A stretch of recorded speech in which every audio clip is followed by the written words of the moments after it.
right.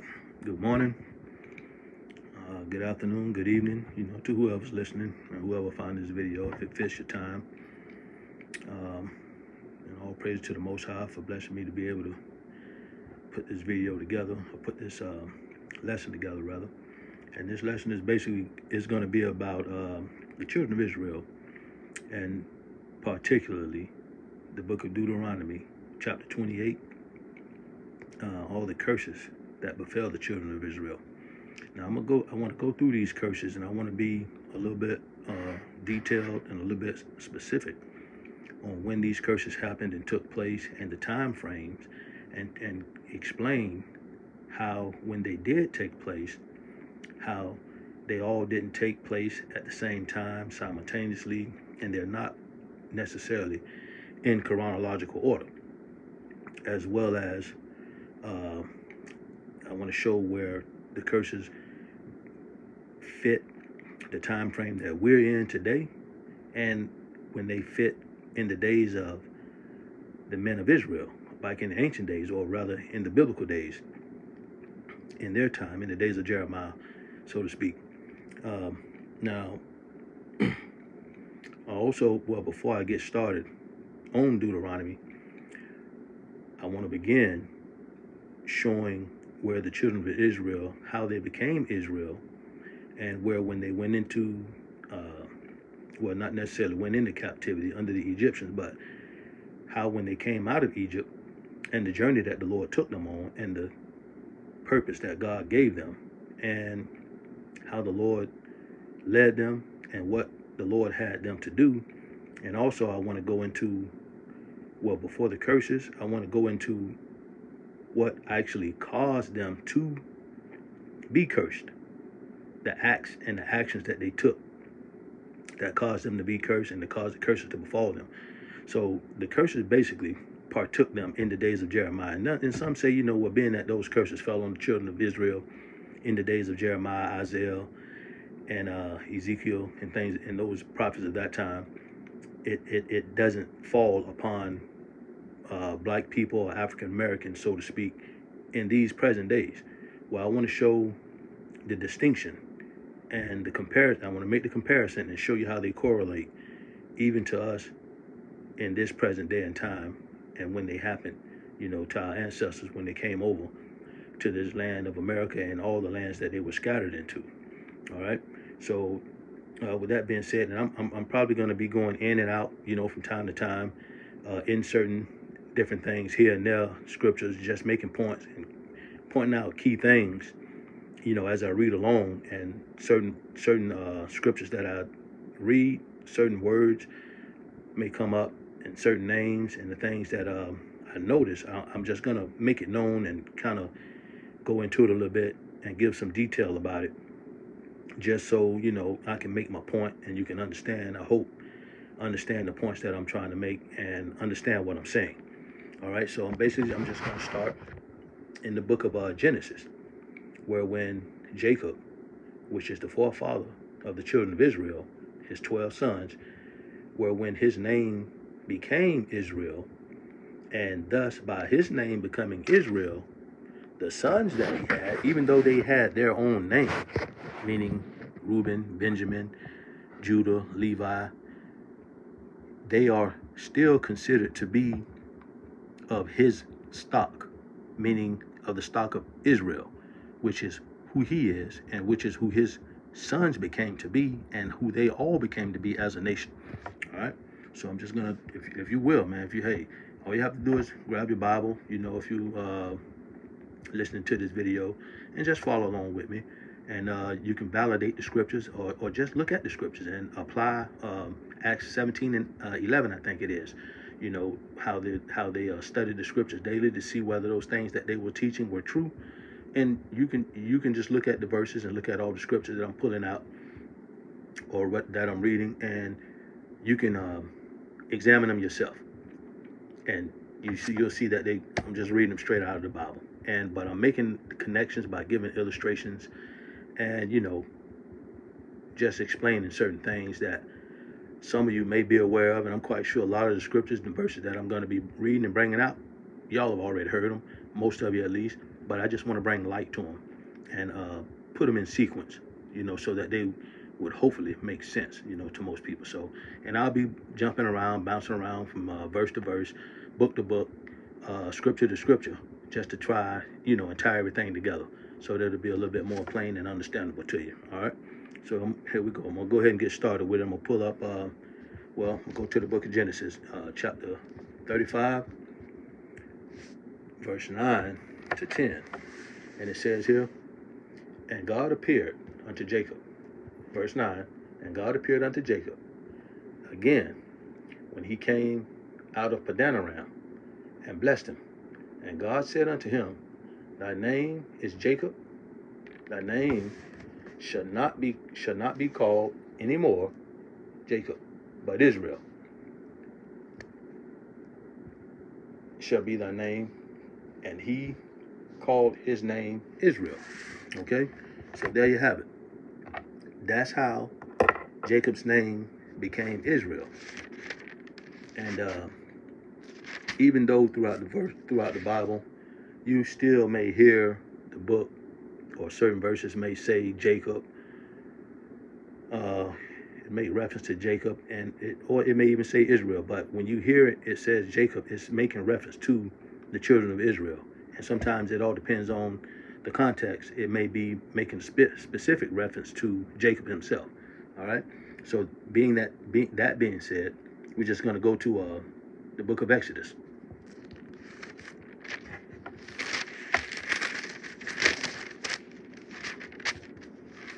Chapter 12. And we're going to start in verse 40. And this is, well, I'll read it first so you kind of see which way I'm going with it. "Now the sojourning of the children of Israel who dwelt in Egypt was 430 years. And it came to pass at the end of the 430 years, even the selfsame day, it came to pass that all the host of the Lord went out from the land of Egypt." So this is basically going into the children of Israel coming out of Egypt. And I'm going to read verse 42. "It is a night to be much observed unto the Lord for bringing them out from the land of Egypt. This is the night of the Lord to be observed of all the children of Israel in their generations." So that's basically talking about the Passover. When the children of Israel came out of the land of Egypt, the Lord had them perform a ceremony which was called the Passover, where the Lord allowed the death spirit, basically, to go through the land of Egypt and unalive all the firstborn, to cause Pharaoh to let his children go, which are the children of Israel. And just to bike that up, I'm going to give one more scripture, still in the same book, Exodus, chapter 13, verse 3. "And Moses said unto the people, Remember this day in which ye came out from Egypt, out of the house of bondage," and bondage meaning captivity or slavery. When you go through the Bible, in certain verses in certain books, when you read where it says they were in bondage in Egypt, that bondage translates to captivity or slavery. All right, so I'll finish the verse up. Well, I started over, basically. "And Moses said unto the people, Remember this day in which ye came out from Egypt, out of the house of bondage. For by strength of hand the Lord brought you out from this place. There shall no leavened bread be eaten." Okay, so that's just going into them not putting any leaven in the bread when the Lord brought them out. Okay, so now I'm going along like this, just showing you that the Lord is dealing with the children of Israel, and after he gave Jacob a new name, which is Israel, and they sojourned. If you know the history, they ended up going into Egypt, where Joseph ended up becoming a ruler, and there was famine in the land, and Jacob and his sons eventually ended up in Egypt, and that's how the children of Israel went to Egypt. That's how they ended up in Egypt, and after so many years of being there, they ended up becoming servants or slaves, basically, to the Egyptians, because they begin to multiply and grow and become mighty and things of that nature. So, but that's not the point, because I want to get to the curses, and it's going to be a long journey. So I hope, you guys are prepared to just bear with me for a while, because I got a lot of explaining to do, and there's going to be a lot of reading, so just bear with me, and I eventually I'll get there. So after it shows where they came out of Egypt, then the Lord brought them to a place where they had to prepare for war. And we're going to go to the book of Numbers. All right.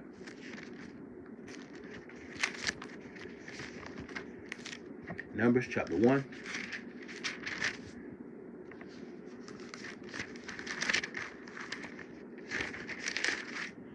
Verse 1. We're going to go from verse 1 to 3. And the Lord spake unto Moses in the wilderness of Sinai, in the tabernacle of the congregation, on the first day of the second month, in the second year, after they were come out of the land of Egypt, saying, Take ye the sum of all the congregation of the children of Israel, after their families, by the house of their fathers, with the number of their names, every male by their polls, from 20 years old and upward, all that are able to go forth to war in Israel. Thou and Aaron shall number them by their armies. So here now you have that the children of Israel are gathering together to go to war. So this is what they have to do in order to obtain the land that the Lord has told them that, they're going to go and fight for, basically. Well, first they had to go through the Amalekites. They had to go to war with the Amalekites, and then afterwards they had to go and seek the land that the Lord told them, to go and obtain from the other 7 nations. Okay, so now we're just going to go to the book of Deuteronomy. And I want to give you, what I'm trying to basically show you is that the Lord is dealing with the children of Israel, and only the children of Israel, and he has a sole purpose for them at this particular point in time. So we're going to go look at the book of Deuteronomy, chapter 1, verse 1. These be the words which Moses spake unto all Israel on this side Jordan, in the wilderness, in the plain over against the Red Sea, between Paran and Tophel, and Laban, and Hazeroth, and Dizahab. There are 11 days' journey from Horeb by the way of Mount Seir unto Kadesh Barnea. Now, that term, by the way of, I want you to remember that, because I'm going to revisit that later on down the line, and give a little bit of explanation about that term. So here I read that verse just to give you the indication that the Lord is speaking to Israel. So we're going to go now to Deuteronomy chapter 2, and we're going to start at verse 24. All right. Deuteronomy chapter 2, verse 24. Rise ye up, take your journey, and pass over the river Arnon. Behold, I have given into thine hand, Sihon the Amorite, king of Heshbon, and his land, begin to possess it, and contend with him in battle. This day will I begin to put the dread of thee, and the fear of thee, upon the nations that are under the whole heaven, who shall hear report of thee, and shall tremble, and be in anguish because of thee. So here you see that the Lord is letting you know that he's going to be with Israel, and he's putting the fear of Israel upon all the nations that are round about. And not only that, he's putting the fear on them, but it's because it's just that when they even hear of what God is doing with the children of Israel and for them is going to be fear. So the children of Israel right now are getting ready to go to war. And I'm just going to go a little bit further. We're going to go to chapter 20, start at verse 10. This is Deuteronomy. Still in the book of Deuteronomy, chapter 10. I'm sorry, chapter 20. And verse 10.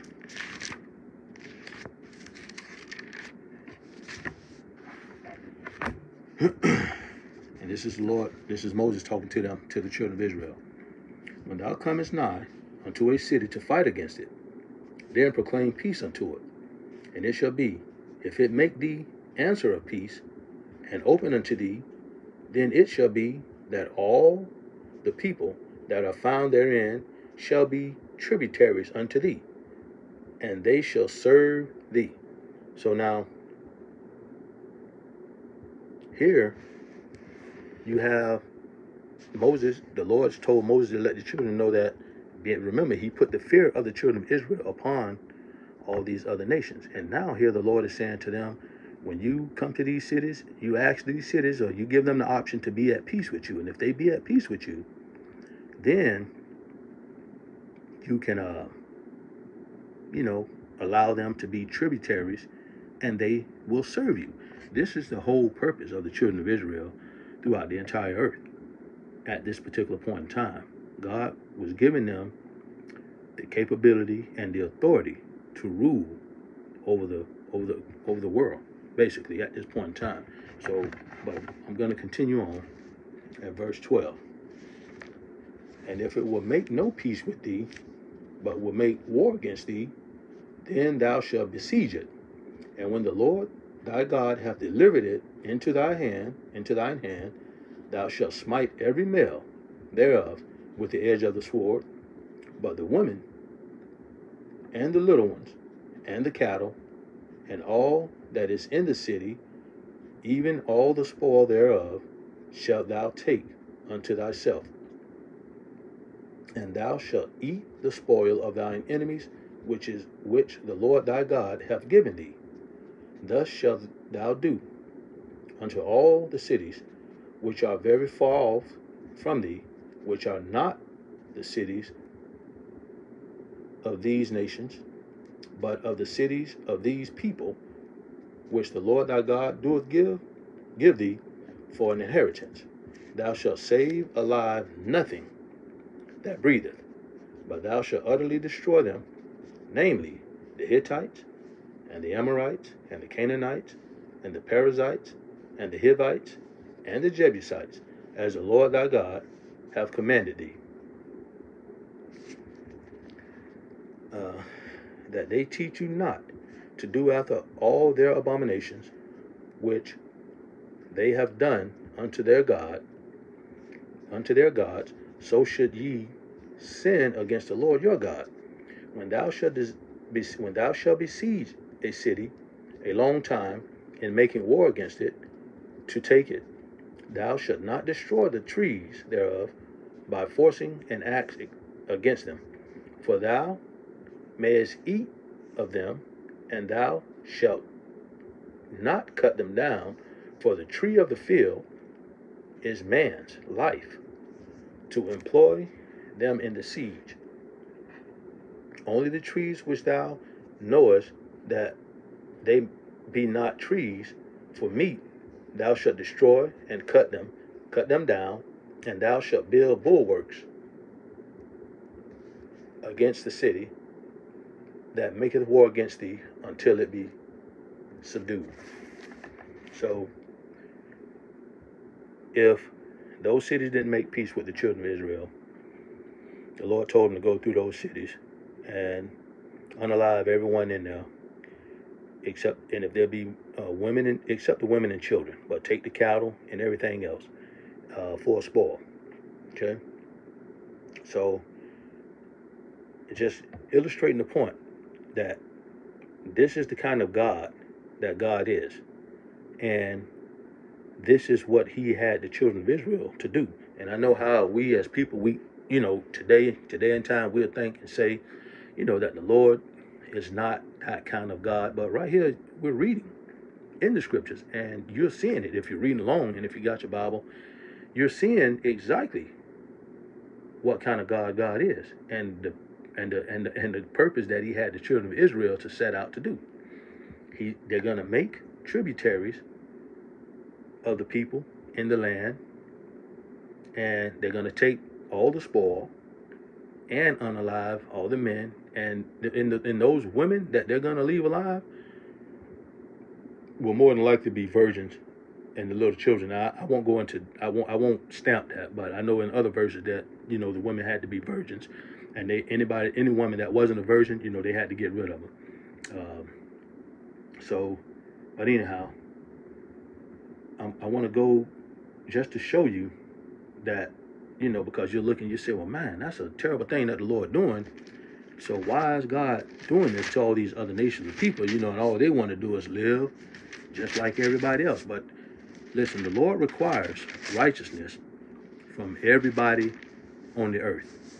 And in this day and time, if these folks of these other nations would have been doing righteously, I'm quite sure, and I'm speculating, the Lord would have moved them out of that land, because that land belongs to the children of Israel. But the Lord, if they would have been living righteously, the Lord more than likely probably would have moved them somewhere else without them being slaughtered, if they had been living righteously. Because you got to remember that even in the days of Abraham, when Abraham went forth and he was teaching the commandments and the law of God and the way of life that men should live, Noah was doing it beforehand, before the flood came even. But even after Noah, Abraham did the same thing.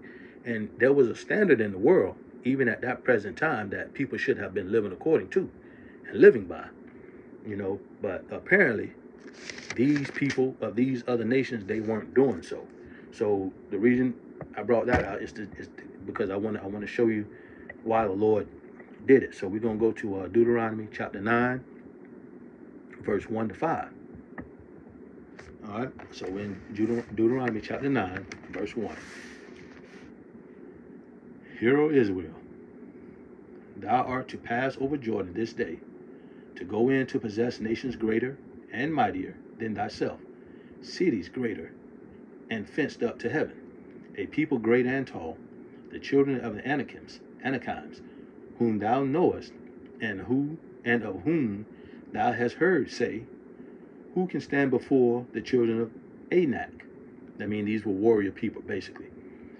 Verse 3, understand therefore this day that the Lord thy God is he which goeth forth before thee as a consuming fire. He shall destroy them, and he shall bring them down before thy face. So shalt thou drive them out, and destroy them quickly, as the Lord hath said unto thee. Speak not thou in thine heart, after that the Lord thy God hath cast them out from before thee, saying, for my righteousness the Lord hath brought me into possess this land, but for the wickedness of the nations the Lord doeth drive them out from before thee. For not for thy righteousness or for the uprightness of thine heart doest thou go to possess the land, but for the wickedness of these nations the Lord thy God doeth drive them out from before thee, and that he may perform the word which the Lord sware unto thy father Abraham, Isaac, and Jacob. So you see, so the Lord made a promise to Abraham that his seed would inherit that land. And this is why the children of Israel had to come out of Exodus. This is why they came out of Exodus, to go and obtain that land. But you see how the people and the individuals that was already in that land, how they were doing wickedly. That's why the Lord said it to the children of Israel. It's not because of your righteousness or your uprightness, but it's because of the wickedness of the people that's in this land. That's why I'm allowing y'all to go in and, unalive them and get them out of our land. Because the Lord requires righteousness of every human being on this earth, even if you're not of the children of Israel. Now, with that being said, where I'm going with that is that even though God requires righteousness of every being on this earth, that doesn't mean that every other nation on this earth is as the nation of Israel. Because Israel, once you go through the Bible and you read the Bible and you have understanding of it, it'll show you that the nation of Israel is the nation to be established as the top nation in the earth, and every other nation would be beneath them under their rule by the hand of the Most High. So the point basically that I'm making is that here you see the Lord kicked these nations out of that land, and he brought the children of Israel in, and he unalived them all because they were being wicked. Like I said earlier, if they had been being righteous and living according to the standard that God had set in the earth, through Abraham and by Abraham, then the Lord probably, again, like I say, I'm speculating, the Lord probably would have moved them out of the land in a more peaceable manner and put them somewhere else. Okay? So, all right, so now, let's see here. I'm by myself, and I'm reading by myself, so it's kind of a task that I'm, doing what I'm doing because I'm trying to deal with more than one thing at a time. So I apologize for that, and appreciate you, bearing it with me, basically. So, with that being said, I'm just going to continue on showing how the Lord would use Israel to drive nations out, and not only to drive nations out, but to conquer nations and to rule over nations as they live according to the laws, statutes, and commandments that God had given them, to cause the other nations to follow along with keeping these same laws, statutes, and commandments. All right, so we're just going to go to, stay in the book of Deuteronomy. We'll go to Deuteronomy 11, chapter 11, verse 22 to 25. All right. Deuteronomy chapter 11, verse 22. For if ye shall diligently keep all these commandments, which I command you, to do them, to love the Lord thy God, to walk in all his ways, and to cleave unto him, then will the Lord drive out all these nations from before you, and ye shall possess greater nations and mightier than yourself. Every place whereon the sole of your feet shall tread shall be yours, from the wilderness of Lebanon, from the river Euphrates, even unto the uttermost sea shall your coast be. There shall no man be able to stand before you, for the Lord your God shall lay the fear of you and the dread of you upon all the land that ye shall tread upon, as he hath said unto you. So again, the Lord was going to put the fear of the children of Israel upon every nation that they had to go to obtain that land. And then, with that being done, the things that they, it was going to spread throughout the earth. And as you read into the Bible, throughout, if you know it, you know it. The children, it tells you that the fame of them and the things that God did for them, and I'm paraphrasing, was going to go through the earth, and people would fear. So, they would, they could either prepare themselves to go to war, or they could either prepare themselves to submit to the children of Israel and become tributaries. So that's the only way it was going to happen. All right. So with that being said, now we're just going to jump over. I'm trying to make my way through so I can get to these blessings and curses. But I got a lot of stuff here that I got to go through, a lot of verses and a lot of scriptures, and it's going to take me a while. So, hopefully I don't, if I'm not able to get everything in this one lesson, I may have to break it up into one, maybe two parts, possibly three. But if I'm able to get it all in this one lesson, it'll be a long lesson. So that's why I want to try to just keep moving along. I know I'm stopping here and there and talking a little bit, And look, this is new to me, you know, just doing this. But if the Lord gave me the opportunity to go over these scriptures and cause me to understand them. So with that being said, I figured, you know, hey, well, if the Lord has caused me to understand these scriptures and I can explain it, I'm not like a lot of the other brothers or how, you know, a lot of the other guys do. I'm just, you know, I can only be me and just do what I'm able to do and the way I do it. So it's going to take me a little time, but nevertheless, we're going to go over to the book of Deuteronomy. Well, we're in the book of Deuteronomy. We're going to stay there. We're going to go to the chapter 28. And I just want to show how the Lord said that he would bless the children of Israel. Okay? So, Deuteronomy chapter 28, verse 1.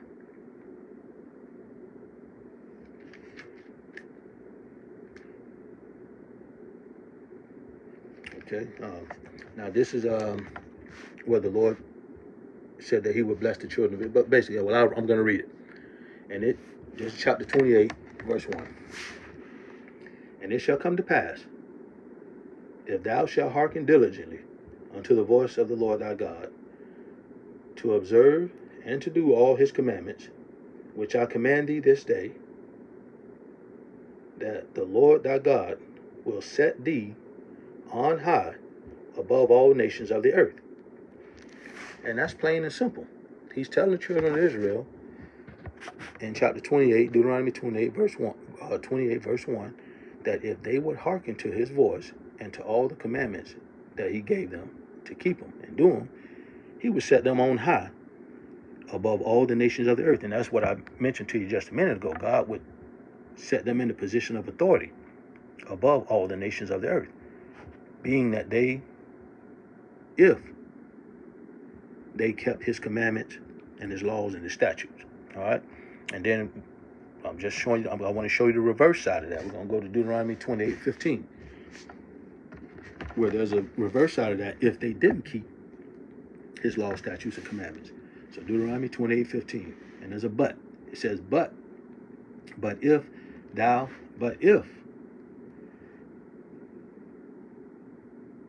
I'm sorry. It says, but it shall come to pass, if thou shalt not hearken unto the voice of the Lord thy God, to observe to do all his commandments and his statutes, which I command thee this day, that all these curses shall come upon thee and overtake thee. Now, that's the flip side of it. All the curses of the Lord would overtake him. And we know the list of curses. And right now, at this moment, I'm not going to go through the list of blessings and or the list of cursings. Now, with the list of cursings, what the list of blessings, I'm not even going to bother those at all. We all know what a blessing is. When you're blessed, things are good for you. You have all you need. You don't want for anything, basically. And to the degree that the Lord is talking about, he's talking about the children of Israel being in rulership basically over their whole entire earth and not having a need or want for anything, but every other nation being subject to them in a righteous way. All right. So then, like I said before, I wanted to touch on some of the things beforehand going into the curses. But this is still along the line of the curses in reference to Deuteronomy 28:15, how God said that he would curse them.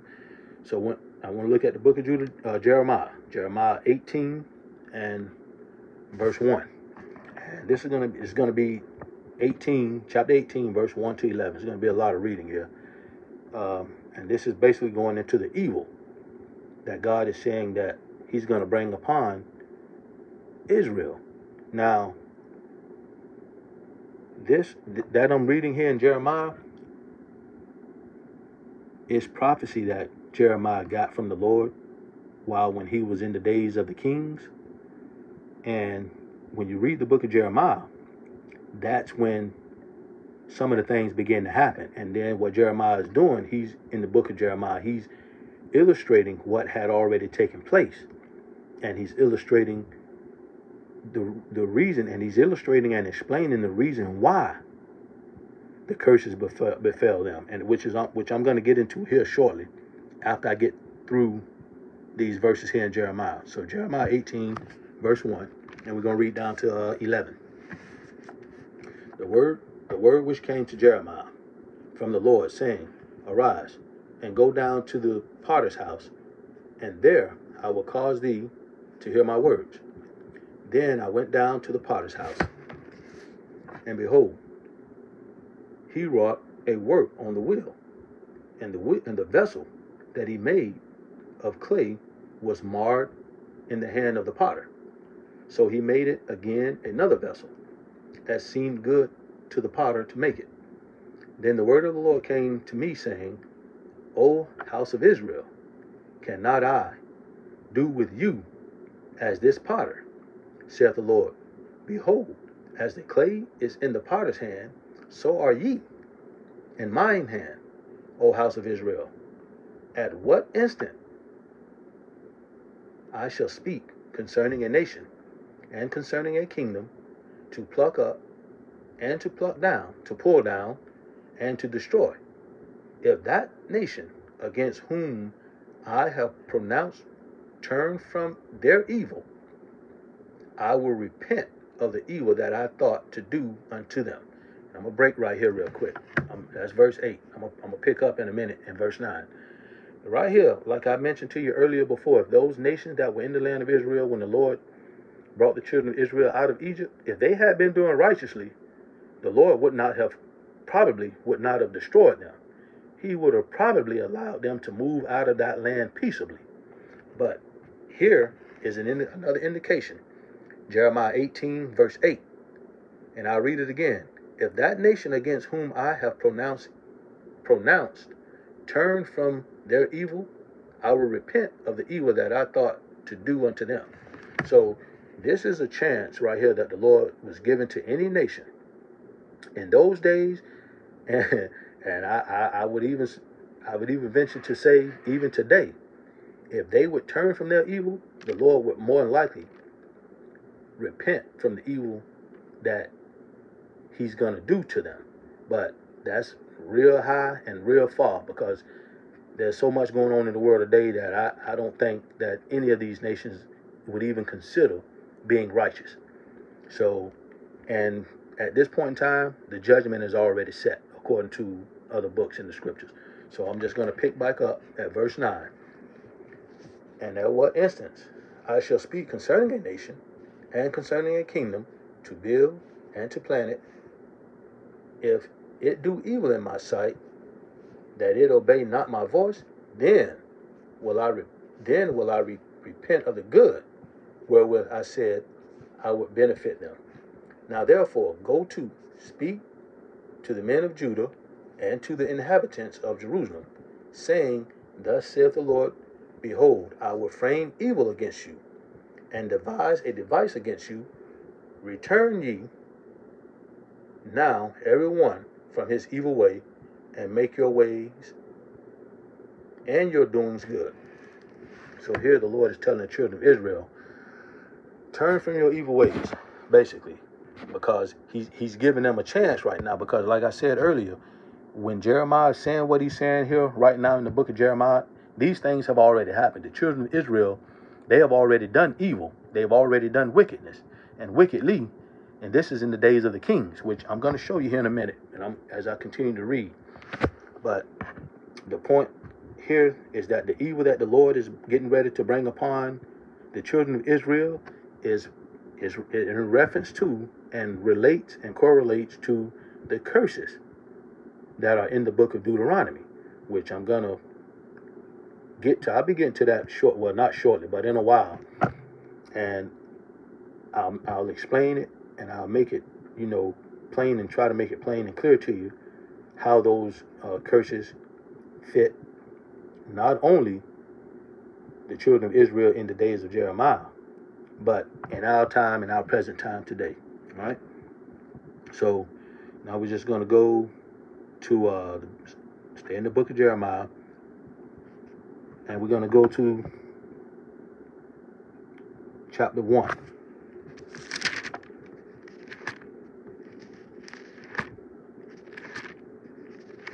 Again, I apologize, because I'm by myself, I'm reading by myself, and I'm trying to go through my notes and everything else. It's not a whole lot, but, it's new to me. So, just bear with me, and I appreciate you, putting the time up for me, with me, rather. So, I'm going to read chapter 1, verse 1. Let's see.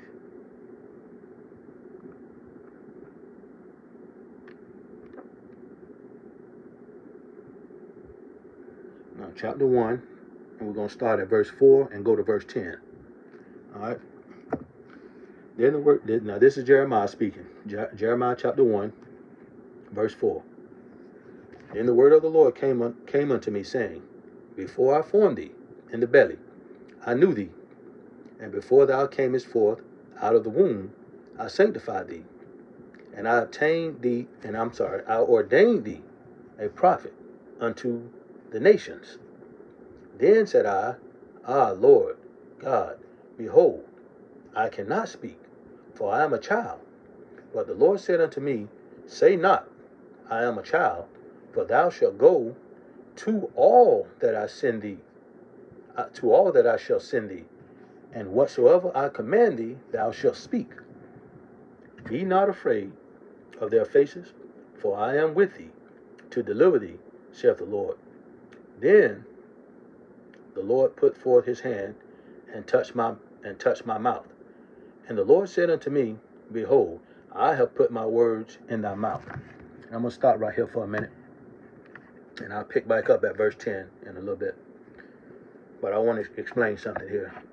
When Jeremiah right here said that the Lord touched his mouth, and the God told him that he put his words in his mouth, when you hear us today speak things of the Bible, us men like myself and other men, we don't have this that Jeremiah got from the Lord.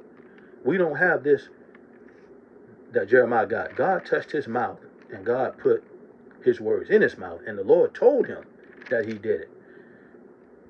As well as Ezekiel, when he told Ezekiel to eat the roll, and as well as Isaiah, the Lord came to them personally, firsthand, and gave them the capability to speak in his name and the authority, and he gave them the authority to see things. So when we read these scriptures and we hear from these men, we have to be mindful to take heed to these words, because they come from the Lord himself.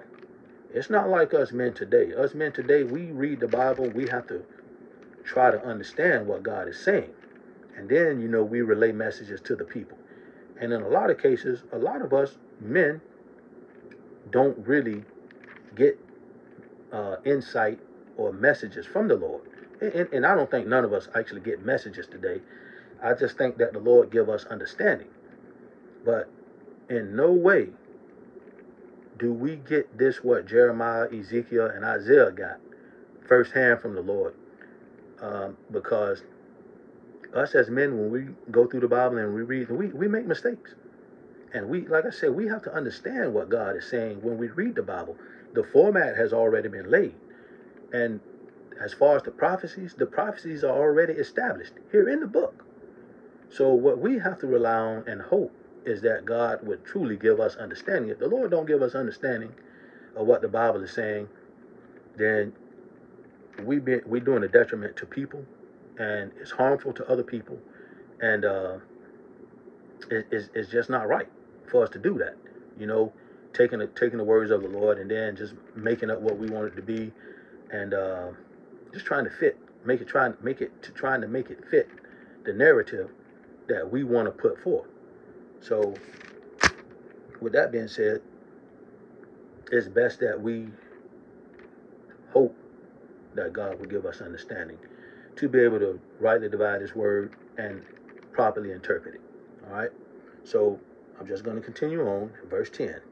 Now, remember, this is the Lord he's talking to Jeremiah, and he's giving Jeremiah the authority to speak these words, and he's actually giving Jeremiah, well, it's going to explain it here in a little bit. He's giving Jeremiah the words that Jeremiah is going to speak.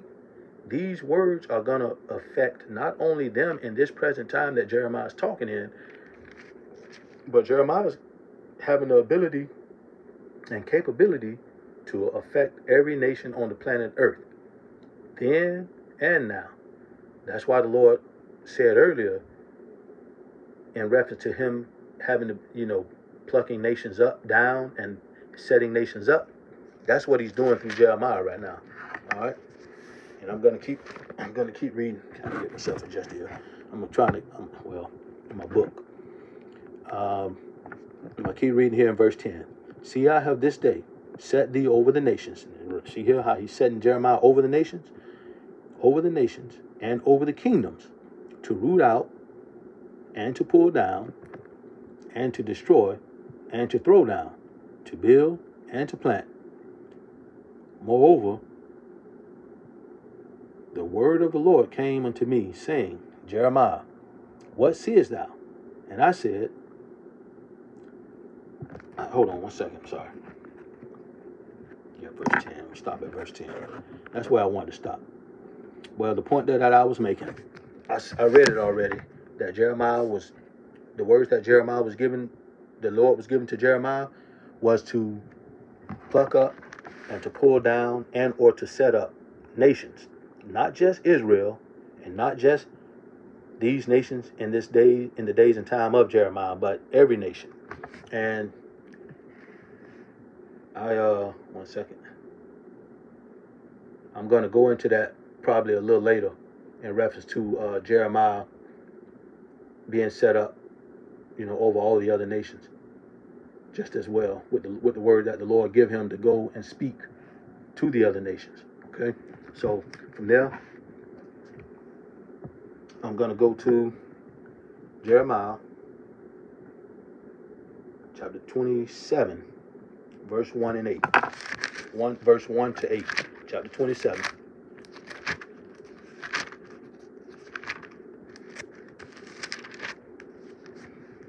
All right.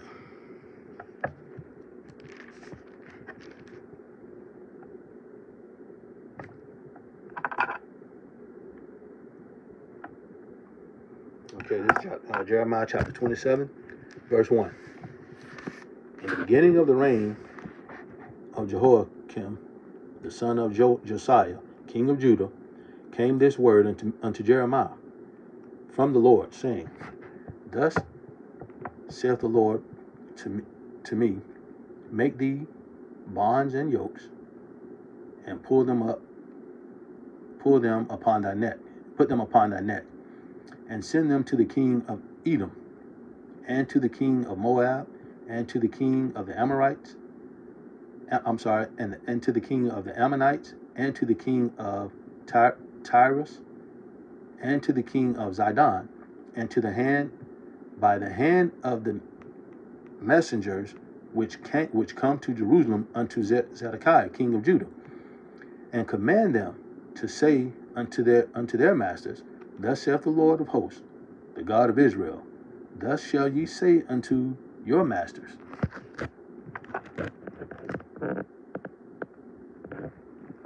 I have made the earth, the man, and the beast that are upon the ground by my great power and by my outstretched arm, and have given it unto whom it seemed meet unto me.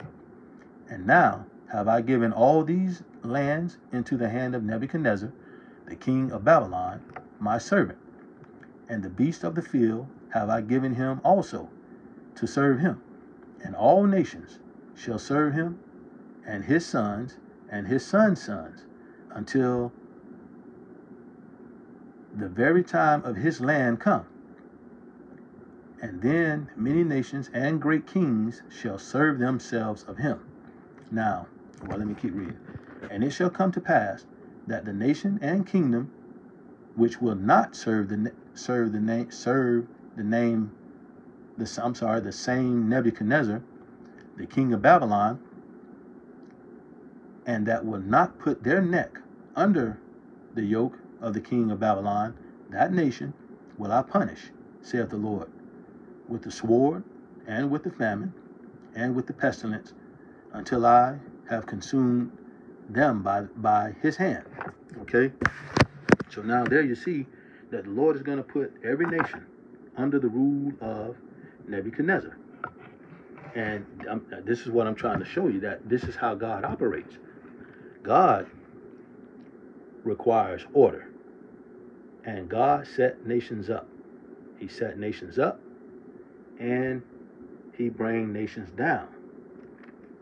And which I'm going to show you here in a minute. And it may seem that things, the scriptures, and I might be kind of like all over the place, but I'm trying to go in the flow of a pattern and trying to put things in sequence so you can follow along with me and have understanding about how God operates, how he brought the children of Israel from how they got their name, and how he brought them from Egypt, and where when the Lord told them in Deuteronomy that he would curse them, now I'm showing you how when Jeremiah said in chapter 18, verse 1, where God said that he would form evil and bring that evil down upon them, now I'm showing you how God is going to bring that evil down on them. And not only them, but other nations as well. And he's going to use Nebuchadnezzar to bring the evil that he determined to bring down on the children of Israel. And eventually here I'm going to go through the history of why that evil came down on them. All right? So now, we're going to go to Jeremiah chapter 25. And I want to show you something else in that chapter 25. We're going to start at verse 1.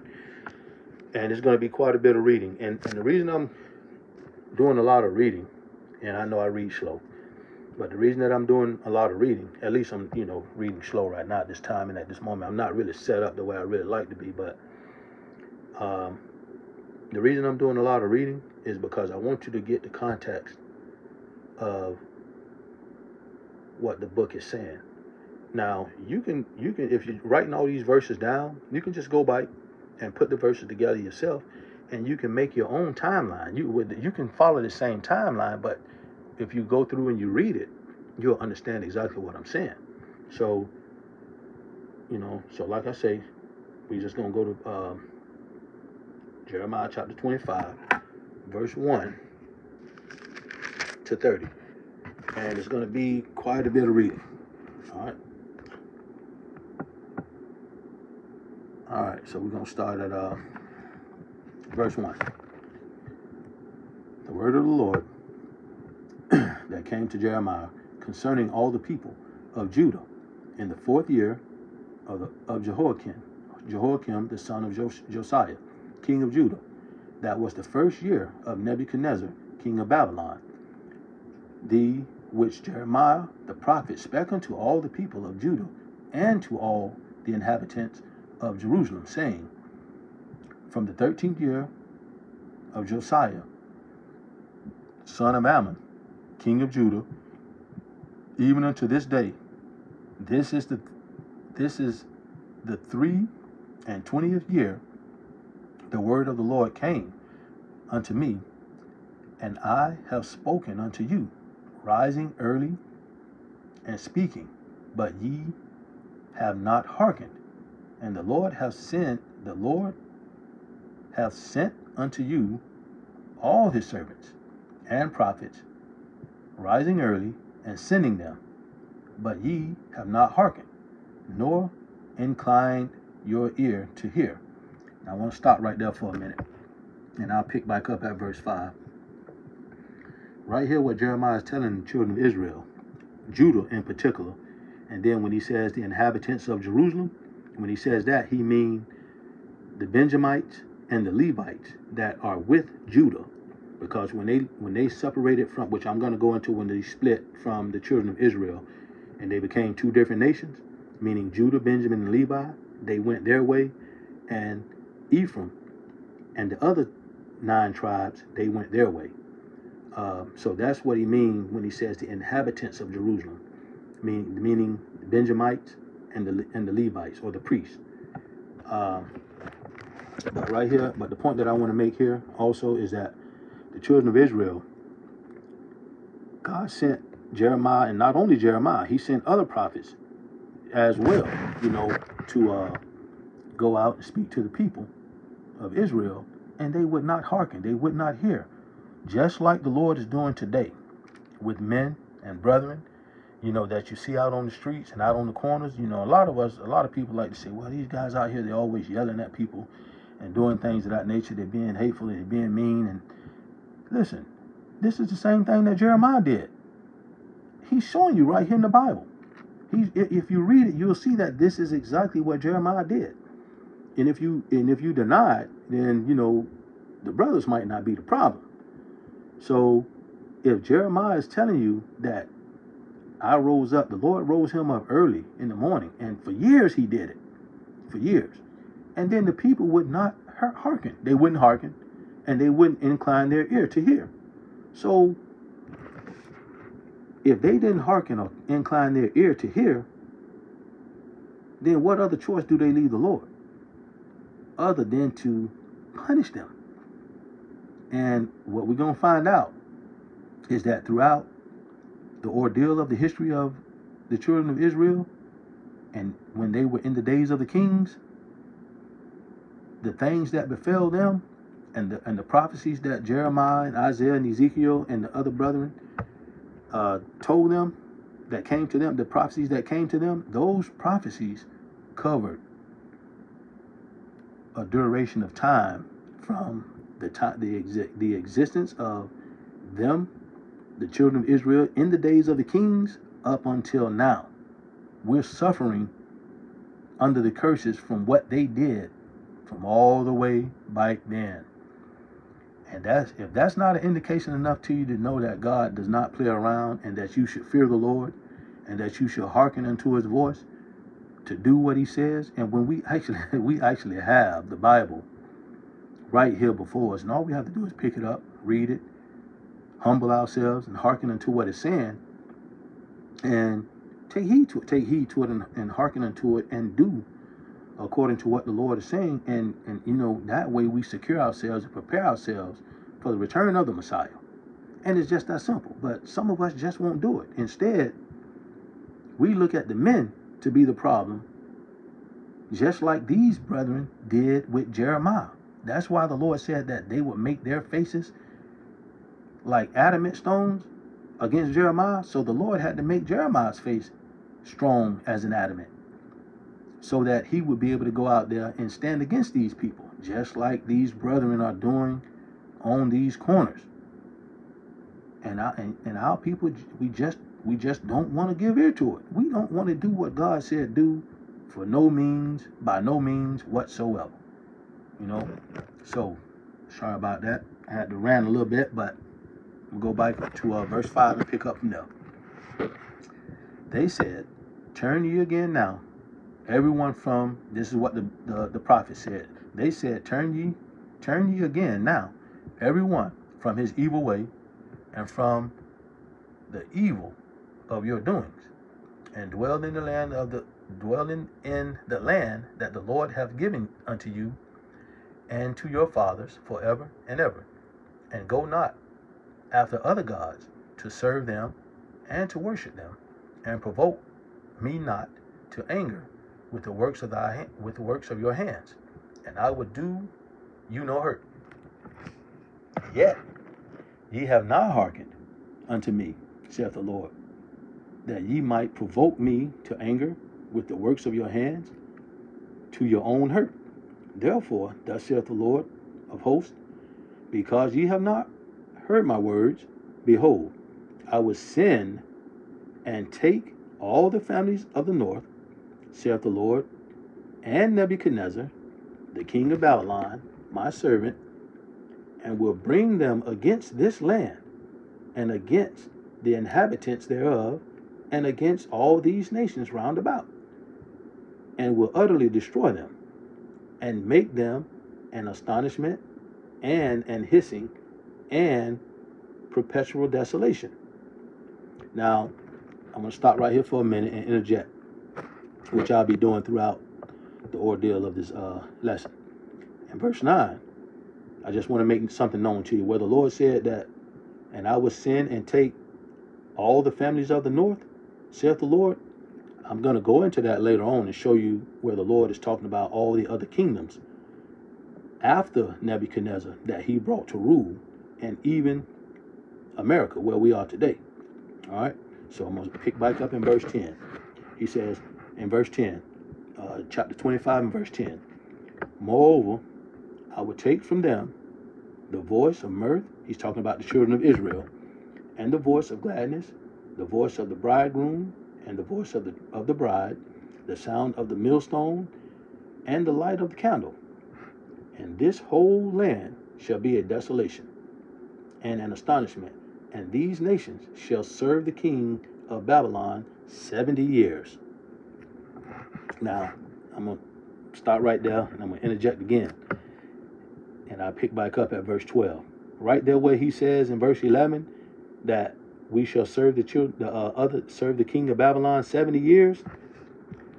I want to show you that those 70 years stretch farther than what you know, because it's a twofold prophecy. It's not only talking about the 70 years that the children of Israel served while they were actually in the land of Babylon or ancient Babylon. It actually goes, it stretches all the way up to now. And I may not have time to do a lesson on that, or to actually speak on it at this time, but, you know, maybe in the future I'll do an actual lesson on that alone. I may touch on it a little bit as we go through this, but that's not only talking about 70 years, a plain straight 70 years when the children of Israel were in the land of Babylon. That's talking about a long period of time. But nevertheless, I'll pick back up at verse 12 right here. And it shall come to pass, when 70 years are accomplished, that I will punish the king of Babylon and that nation, saith the Lord, for their iniquity, and the land of the Chaldeans, and will make it perpetual desolations. I gotta interject one more time, right here in verse 12. And this here kind of indicates basically what I was just saying just a minute ago, how where the Lord said he would punish Babylon and the Chaldeans. Well, right here, just to point out that even though God said the children of Israel will go into captivity under the Babylonians, he's still going to punish the Babylonians at the end of the captivity. So if the Babylonians were smart, just like any other nation that would take the children of Israel into captivity, you wouldn't mistreat them, because the Lord is going to bring righteous judgment upon you.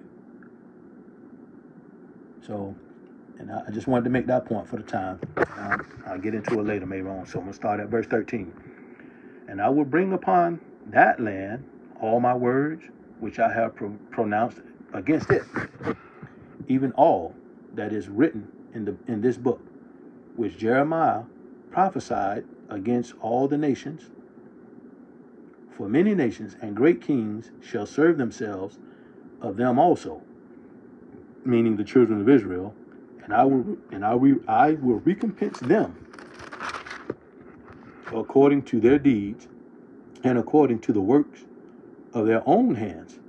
See, so that's letting you know that the Lord is going to pay all these nations back according to their deeds and according to the works of their own hands, of what they have done to the children of Israel and how they have treated them when they had them in their captivity. Like I said, this 70-year captivity that Jeremiah is speaking about is not only for 70 years. That stretches all the way up until this time. And I may touch on it a little later, but nevertheless, all these nations that have the children of Israel and had the children of Israel in their captivity, the way that they treated them, they're going to have to pay for that. And if they were good to them and righteous to them and with them, then they don't have to worry about anything for the most part. So we're going to pick back up at verse 15. For thus saith the Lord God of Israel unto me, take the wine cup of this fury, this is the fury, this is the wrath of the Lord, of this fury at my hand, and cause all the nations to whom I send thee to drink it. And they shall drink and be moved and be mad because of the sword that I will send among them. Then took I the cup at the Lord's hand and made all the nations to drink. This is what he's prophesying against these nations, unto whom the Lord has sent me, to wit, Jerusalem. This is the children of Israel, and the cities of Judah, and the kings thereof, and all the princes thereof, to make them a desolation, an astonishment, and hissing, and a curse. There's that curse, as it is this day. Pharaoh, king of Egypt, and his servants, and his princes, and all his people. I got to interject one time here. These are all the people that God is sending Jeremiah to prophesy against and put this cup in their hand that they're going to have to drink. All right? So, I'm picking back up at verse 20.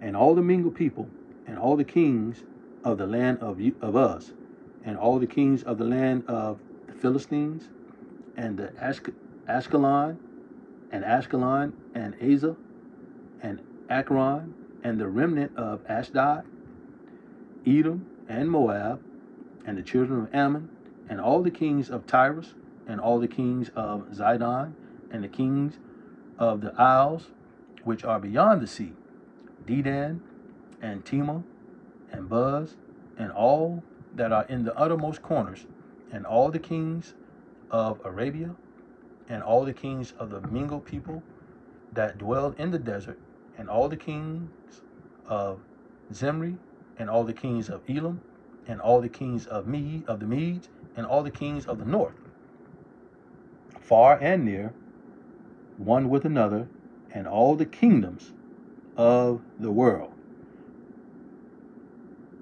which are upon the face of the north. Which are upon the face of the earth. And the king of Shishak shall drink after them. I want to stop one more time right now. I'm stopping at verse 26.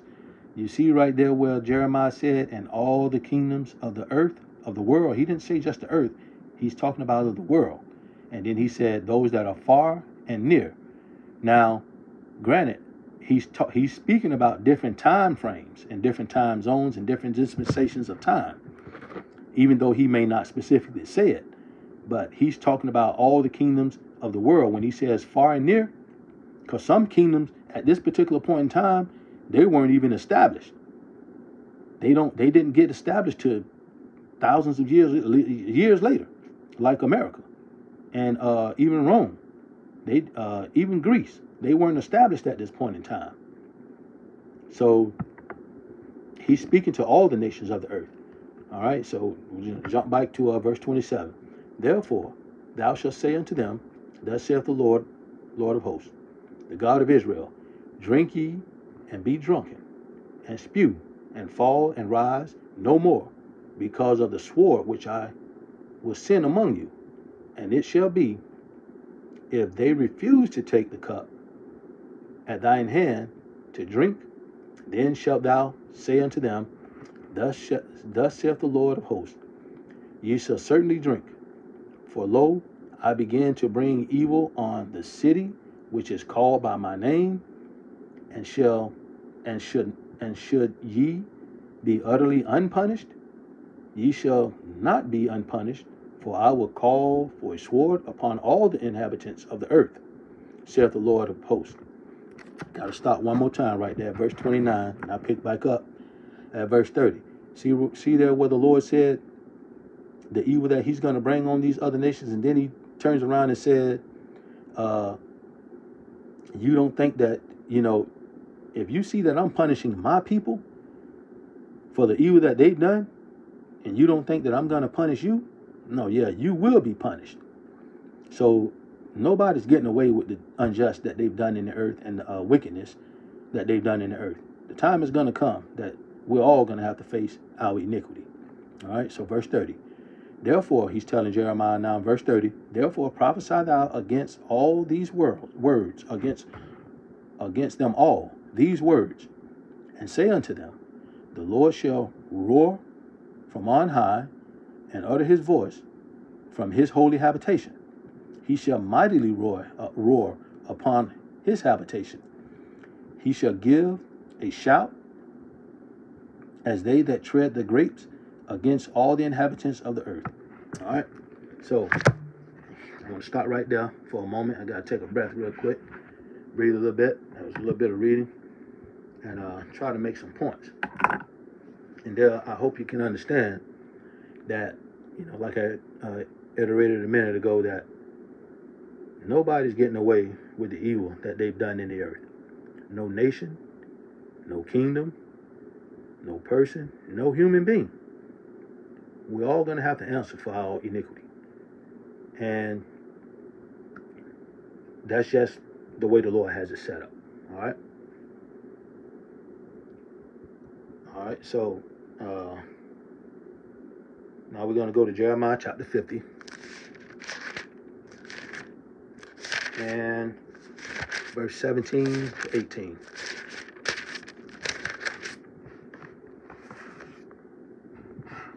Okay.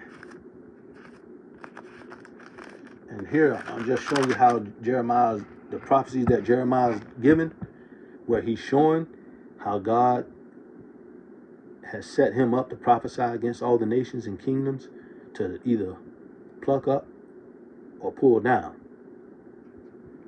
Okay? And here he's going to continue to show that in chapter 50, Jeremiah chapter 50, verse 17 to 18. Israel is a scattered sheep. The lions have driven him away. First the king of Assyria have devoured him. And last, this Nebuchadnezzar, king of Babylon, have broken his bone. Therefore, thus saith the Lord of hosts, the God of Israel, behold, I will punish the king of Babylon and his land as I have punished the king of Assyria. See? So even though the Lord called these nations to come against and to rise against the children of Israel, it's all according to how they dealt with the children of Israel, what punishment they're going to suffer. All right? So now we're going to go over to get into the history now a little bit more about the history of what caused the children of Israel to go into captivity under Nebuchadnezzar. All right, so we're going to go to the book of Kings, 2 Kings, chapter 17. 2 Kings, chapter 17, and verse 18. Now, I'm sorry, chapter 17, verse 1 to 23. Now, remember I told you earlier that Israel being one nation, well, Israel altogether was one nation. The whole house of Israel was one nation, meaning all 12 tribes. But at some point they split up and they broke away from one another. Now, this that I'm going to show you here in 2 Kings is the history of the children of Israel going into captivity under the Assyrians. Now, when I say the children of Israel, meaning the northern kingdom, Ephraim, and the other 9 tribes that was with Ephraim. But when I say the children of Judah, that means Judah, Benjamin, and Levi. And this shows the history of them being separated. That's why sometimes, a lot of people read in the Bible and they can't understand it. When they see the children of Israel, then it'll say the children of Judah did this and did that. They're kind of confused because in their minds they're thinking, well, I thought they were all one. I thought it was the same. So what is it saying? Yeah, no, they divided. They split up early on, and they became different nations. And actually they warred against one another. So this basically shows how they separated. This doesn't show how they separated. This shows how they were split up into 2 different captivities. All right. So 2 Kings chapter 17 is going to be verse 1 to 23. And what I'm reading here now in the book of Kings is going to show you what they went into captivity. These are the sins that they committed, so that when the days of Jeremiah came out, when Jeremiah started speaking about it, and when they actually started being taken into captivity in Jeremiah, This is what Jeremiah is talking about. This is what Isaiah is talking about. This is what Ezekiel is talking about. And when you read the scriptures, you'll understand that Jeremiah, Isaiah, Ezekiel, Joel, Amos, Hosea, Micah, and all of those men, they were all in the same time frame. The word of the Lord came to all of those men back in the days of kings. And all of those men prophesied of the days of the children of Israel going into captivity under Nebuchadnezzar. And I'm going to show you that, as we go through this lesson. All right. So this is chapter 17, verse 1. 2 Kings chapter 17, verse 1. In the 12th year of Ahaz, king of Judah, began Hoshea, the son of Elah, to reign in Samaria over Israel 9 years. I got to stop right there real quick. Now, you see right there where it says Elah began to reign in Samaria. Now, this is just a note that you should take.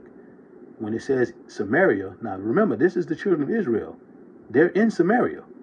That's why when you get to the New Testament and you hear the scripture talking about the Samaritans and Gentiles, this is the children of Israel. This is the northern kingdom. This is the tribe of Ephraim, tribe of Gad, tribe of Issachar, and all those other tribes that make up the 10 tribes. This is who this is talking about when it's talking about the Samaritans in the New Testament, in the days of Christ. Those were the Gentiles. Those are the Gentiles that the scriptures are talking about. And when you understand what the scriptures are talking about, when you get the history here, you'll know that when it talk about Gentiles being grafted back in, it's talking about these people right here being grafted back in. It's not talking about any other nations. All right. But now here in verse 2, I'm going to continue to read. And he did that which was evil in the sight of the Lord, but not as the king of Israel let me read that over. And he did that which was evil in the sight of the Lord, but not as the kings of Israel that were before him. Against him came up Shalmaneser, king of Assyria, and Hoshea became a servant and gave him presents. And the king of Assyria found conspiracy in Hoshea, for he had sent messengers to So, king of Egypt, and brought no present to the king of Assyria, as he had done year by year. Therefore the king of Assyria shut him up and bound him in prison. Then the king of Assyria came up throughout all the land and went up to Samaria, again, this is Samaria, and besieged it 3 years. Now this is the children of Israel in Samaria. Verse 6. In the 9th year of Hoshea, the king of Assyria took Samaria and carried Israel away into Assyria and placed them in Halah and in Habor by the river of Gozan and in the cities of the Medes. I gotta stop right there for a moment, and I'll pick back up in verse 7.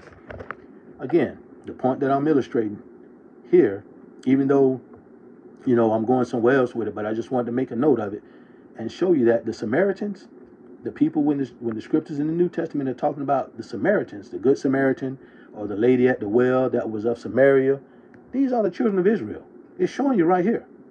In the 9th year, in verse 6, I'll read it again. In the 9th year of Hoshea, the king of Assyria took Samaria and carried Israel away unto Assyria, and placed them in Halah and in Habor by the river of Gozan and in the cities of the Medes.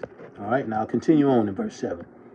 For so it was that the children of Israel had sinned against the Lord their God, which had brought them up out of the land of Egypt from under the hand of Pharaoh, king of Egypt, and had feared other gods, and walked in the statutes of the heathen, whom the Lord cast out from before the children of Israel, and of the kings of Israel, which they had made. And the children of Israel did secretly those things that were not right against the Lord their God, and They built them high places in all their cities, from the tower of the watchman to the fenced cities.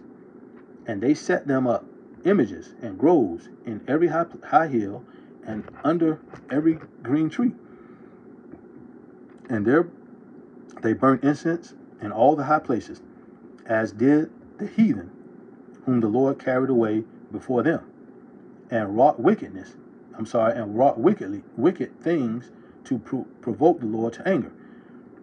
For they served idols, whereof the Lord had said unto them, Ye shall not do this thing. Yet the Lord testified against Israel and against Judah by all the prophets and by all the seers, saying, Turn ye from your evil ways, and keep my commandments and my statutes, according to all the law which I commanded your fathers, and which I sent to you by my servants the prophets. I got to stop right there 1 second. And I'll pick back up in verse 14. Right there, this is what Jeremiah was talking about. When Jeremiah said, I was getting up early and coming to you and prophesying to you and telling you, to turn from your sins, like the Lord said, and keep his good. This is what Jeremiah is talking about. Now, look at this. This is in the days of the kings. That's why I'm telling you that when the Lord put that curse on the children of Israel, it stemmed from this right here, and it actually began to happen in these days. Okay? So then now I pick back up at verse 14. Notwithstanding, they would not hear, but hardened their necks, like to the neck of their fathers, that did not believe in the Lord their God. And they rejected his statutes and his covenant that he made with their fathers, and his testimonies which he testified against them. And they followed vanity and became vain, and went after the heathen that were round about them, concerning whom the Lord had charged them that they should not do like them. And they left all the commandments of the Lord their God, and made them molten images, even to calves, and made a grove, and worshipped all the host of heaven, and served Baal. And they caused their sons and their daughters to pass through the fire, and used divination and enchantments, and sold themselves to do evil in the sight of the Lord, to provoke him to anger. Therefore the Lord was very angry with Israel, and removed them out of his sight. There was none left but the tribe of Judah only. I got to stop right there 1 second. So here you see God took the children of Israel out of his sight, and he left none but Judah. So when you hear the grafting back in, and the sheep that are not of this fold, that I must bring back to the fold, that's who the Lord is saying that he has to bring back to the fold to make Israel one again. The children of Israel and the children of Judah. That's who he has to put back together. Those are the Gentiles that the Lord says he has to put together. Now, I'm not going to harp on that, even though I may interject here and there continuously, but that's just the point that I wanted to make. And also, I'm gonna touch on something else here in a minute. So I pick back up at verse 19. Also, Judah kept not the commandments of the Lord their God, but walked in the statutes of Israel, which they made. And the Lord rejected all the seed of Israel, and afflicted them, and delivered them into the hand of the spoilers, until he had cast them out of his sight. For he rent Israel from the house of David. That's Israel. That's the 10 tribes of the northern kingdom. He rent them from the house of David. And they made Jeroboam, the son of Nebat, king. And Jeroboam drave Israel from following the Lord, and made them sin great sins. For the children of Israel walked in all the sins of Jeroboam, which he did. They departed not from them, until the Lord removed Israel out of his sight, as he had said, by all his servants, the prophets. So was Israel carried away out of their own land to Assyria unto this day. All right, now I'm going to stop right there. You see how Israel was carried away out of their own land, which was Samaria, and they were taken to Assyria. And he said, even unto this day. All right. So then there's a few things. You know, there's so much that you can get out of these books, the old books, Jeremiah, you know, Isaiah, the Kings. It's just a matter of, you know, you willing to hear it and understand it. So, and I made the point of Judah being the tribe that was left. I'm trying to get my thoughts together here. Israel. Now I want to show you what that led to. When the Lord rent Israel from the house of David, that means he separated them from the house of David, just like it says. And I want to show you what that led to and what that caused. So we're going to go to Jeremiah chapter 3, verse 7 and 8. Let me get to it real quick. All right, Jeremiah 3. And I'll start at verse 7.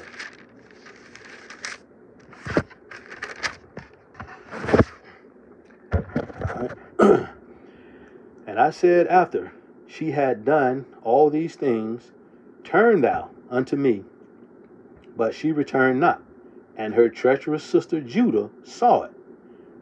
And I saw, when for all the causes whereby backsliding Israel committed adultery, I had put her away and given her a bill of divorce.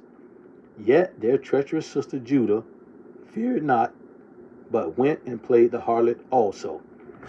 Now you see right there where the Lord put Judah away as well. Well, I'm sorry, Israel away, and Judah saw it. And when you read where I just read over in the book of Kings, it illustrates the same exact thing that Jeremiah said. How after Israel had sinned and Judah was left, I'll go back to it. 2 Kings 17 and verse 18. I'll do verse 18 and I'll read down to verse 20. And I'm going to show you something in a minute. It says in 2 Kings chapter 17, verse 18, therefore the Lord was very angry with Israel and removed them out of his sight. There was none left but the tribe of Judah only. Now,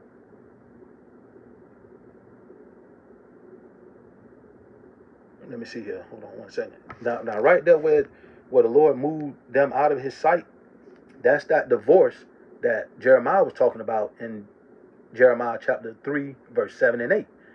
So this is why when you go into the New Testament and the Lord is only dealing with Judah, meaning, I don't know how this site might be, but I'll just say J-E-W-S, the J-E-W-S's.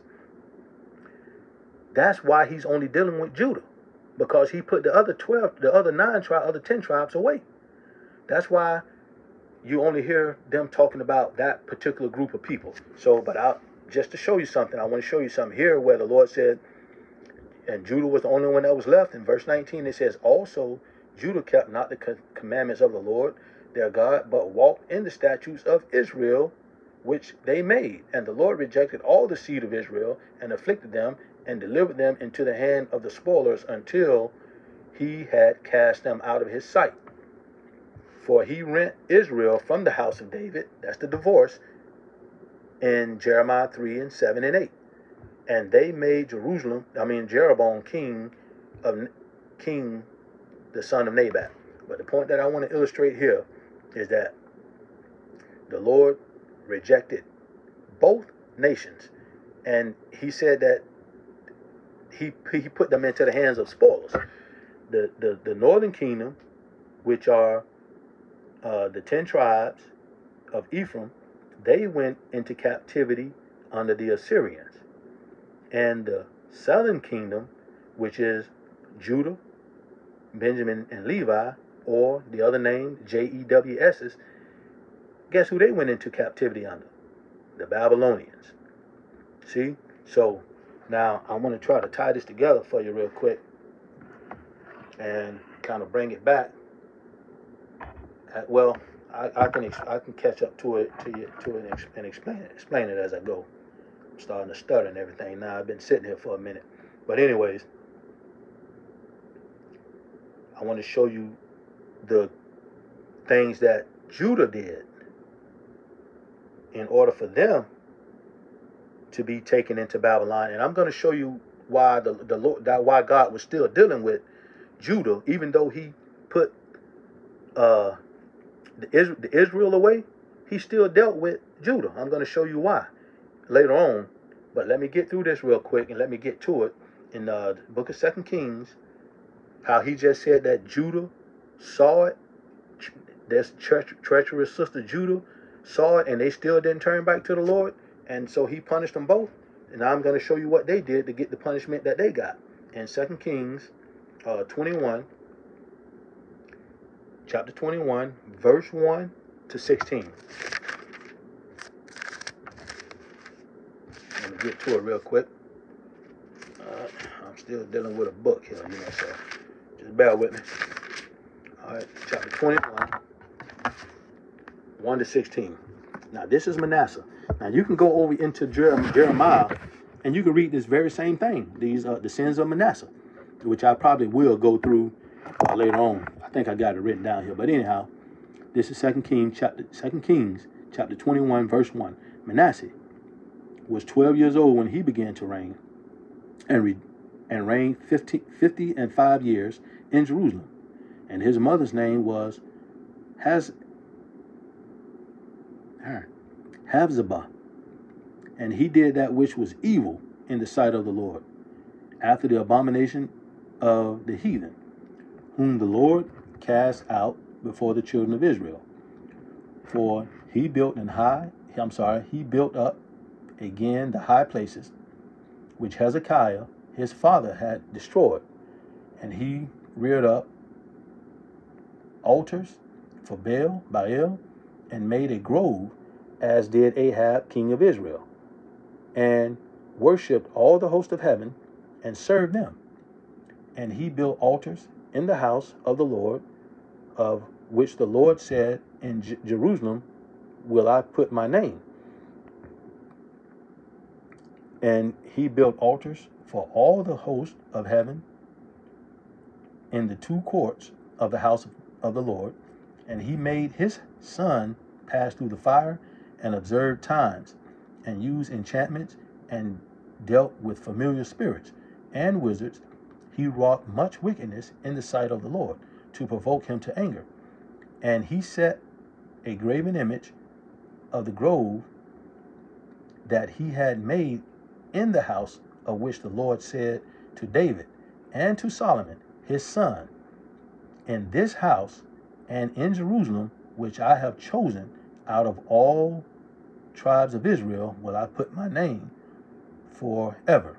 I got to stop right there at verse 7, and I'll pick back up in verse 8. This is mainly part of the reason why the Lord was still dealing with Judah, or the JEWS's. This is the reason why, because he chose this house out of all the tribes of Israel to put his name. And I'm going to show you later on that this is why he had mercy on Judah. All right. Now, picking back up in verse 8, what I'm reading here is I'm just showing you the things that the tribes of Judah did to cause them to go into captivity. We already know what Israel did to cause them to go into captivity under the Assyrians. Now we're reading about what Judah did to cause them to go into captivity under the Babylonians. There's two different captivities at two different times, at the same time, but they went two different ways. So verse 8, neither will I make the feet of Israel move any more out of the land which I gave their fathers, only if they will observe to do according to all that I have commanded them, and according to all the law that my servant Moses commanded them. But they hearkened not. And Manasseh seduced them to do more evil than did the nation whom the Lord did the nations whom the Lord destroyed before the children of Israel. And the Lord spake by his servants and prophets, saying, because Manasseh, king of Judah, have done these abominations, and have done wickedly above all that the Amorites did, which were before him, and had made Judah also to sin with his idols. Therefore, thus saith the Lord God of Israel, behold, I am bringing such evil upon Jerusalem and Judah, that whosoever heareth of it, both his ears shall tingle, and I will stretch over Jerusalem the line of Samaria, meaning, I got to stop and interject, I will stretch over Jerusalem the line of Samaria. The same measures that he made and met with Samaria, or the children of Israel in Samaria, he's going to do to Jerusalem, or the children of Judah. And then it said, I started again in verse 13. And I will stretch over Jerusalem the line of Samaria, and the plummet of the house of Ahab. And I will wipe Jerusalem as a man wipeth the dish, wiping it and turning it upside down, meaning he's shaking them all out of the land. And I will forsake the remnant of mine inheritance, and deliver them into the hand of their enemies. It's captivity. And they shall become a prey and a spoil to all their enemies, because they have done that which was evil in my sight, and have provoked me to anger, since the day their fathers came forth out of Egypt, even unto this day. Moreover, Manasseh shed innocent blood very much, till he had filled Jerusalem from one end to the other, beside his sin, wherewith he made Judah to sin, in doing that which was evil in the sight of the Lord. Okay, I'll stop right there, because it goes into the rest of the acts of Manasseh being written in the Chronicles. All right, so I know I'm doing a lot of reading, but I appreciate y'all dealing with me, or bearing with me, for the moment. And if this probably will be a pretty long video. So, if it is, or if it turns out to be, you don't have to listen to it all in one setting. You can just listen to it bit by bit, in part, in piece, here and there. That's if I don't, separate it and set it up into 2 or 3 different segments. All right. So I just hope that whose ever ears it reach, I hope it makes sense to you and you can follow along with it and understand exactly what I'm trying to show you here. All right. So now we're going to go to 2 Kings chapter 23, verse 26 and verse 27. Now what I want to show you here is that during this time there was another king that came about, whose name was Josiah. And he did the things that were good and right in the sight of the Lord. And not only did he do things that were good and right, he tore down all of that stuff that Manasseh had set up, and the children of Israel had set up, all the groves and the idols and things of that nature. But even with him doing that, the Lord was still upset. And I'm going to show you that here in 2 Kings chapter 23, verse 27 and 28. Let's see, is that what I got? I'm sorry, verse 26 and 27. It says here in verse 26, notwithstanding, the Lord turned not from the fierceness of his great wrath, wherewith his anger was kindled against Judah, because of all the provocation that Manasseh had provoked him withal. And the Lord said, I will remove Judah also out of my sight, as I have removed Israel, and will cast off this city, Jerusalem, which I have chosen, and the house of which I said my name shall be there. You see, so even after a good king came in and he tried to clean everything up, which he did, it was a blessing for him. But God was still upset about the things that Manasseh did. And that's why I'm trying to, illustrate to y'all folks that when you do things to offend the Lord, you still have to pay for those offenses. Now, you can pray, you can repent and pray, and that will set you on a new course. But that sin, that crime, that sin that you committed, just like David when he did what he did with Uriah the Hittite's wife, Bathsheba, and he repented afterwards, but the Lord still judged him by taking the son, and then later on, he turned his own house against him. So, when we do things and we think that we're getting away with it, people, you have to really be careful about how you proceed in life and doing the things that you do. You might want to figure out firsthand or before if they're offensive to the Most High God. All right? So, let's see here. I wanted to go somewhere else real quick and show you something else, but let's go to 2 Kings 24. And we're going to go to 2 Kings 24, chapter 1. And now this is where the Lord began to take Judah away and put them into captivity. He didn't take them all at one time. Just like the king of Assyria that took the children of Israel, they would besiege the city, or sometimes they would come in and take the city, burn the city with fire in certain areas and things of that nature. And then they would take a handful of them. They would take thousands of them. They would take some of the best people, whoever was the most prominent in that land, and even kings. They would take a few thousands of them and bring them back to Assyria and put them wherever they desired to put them. And at some point, they came back and they would take them all, just like this king right here did.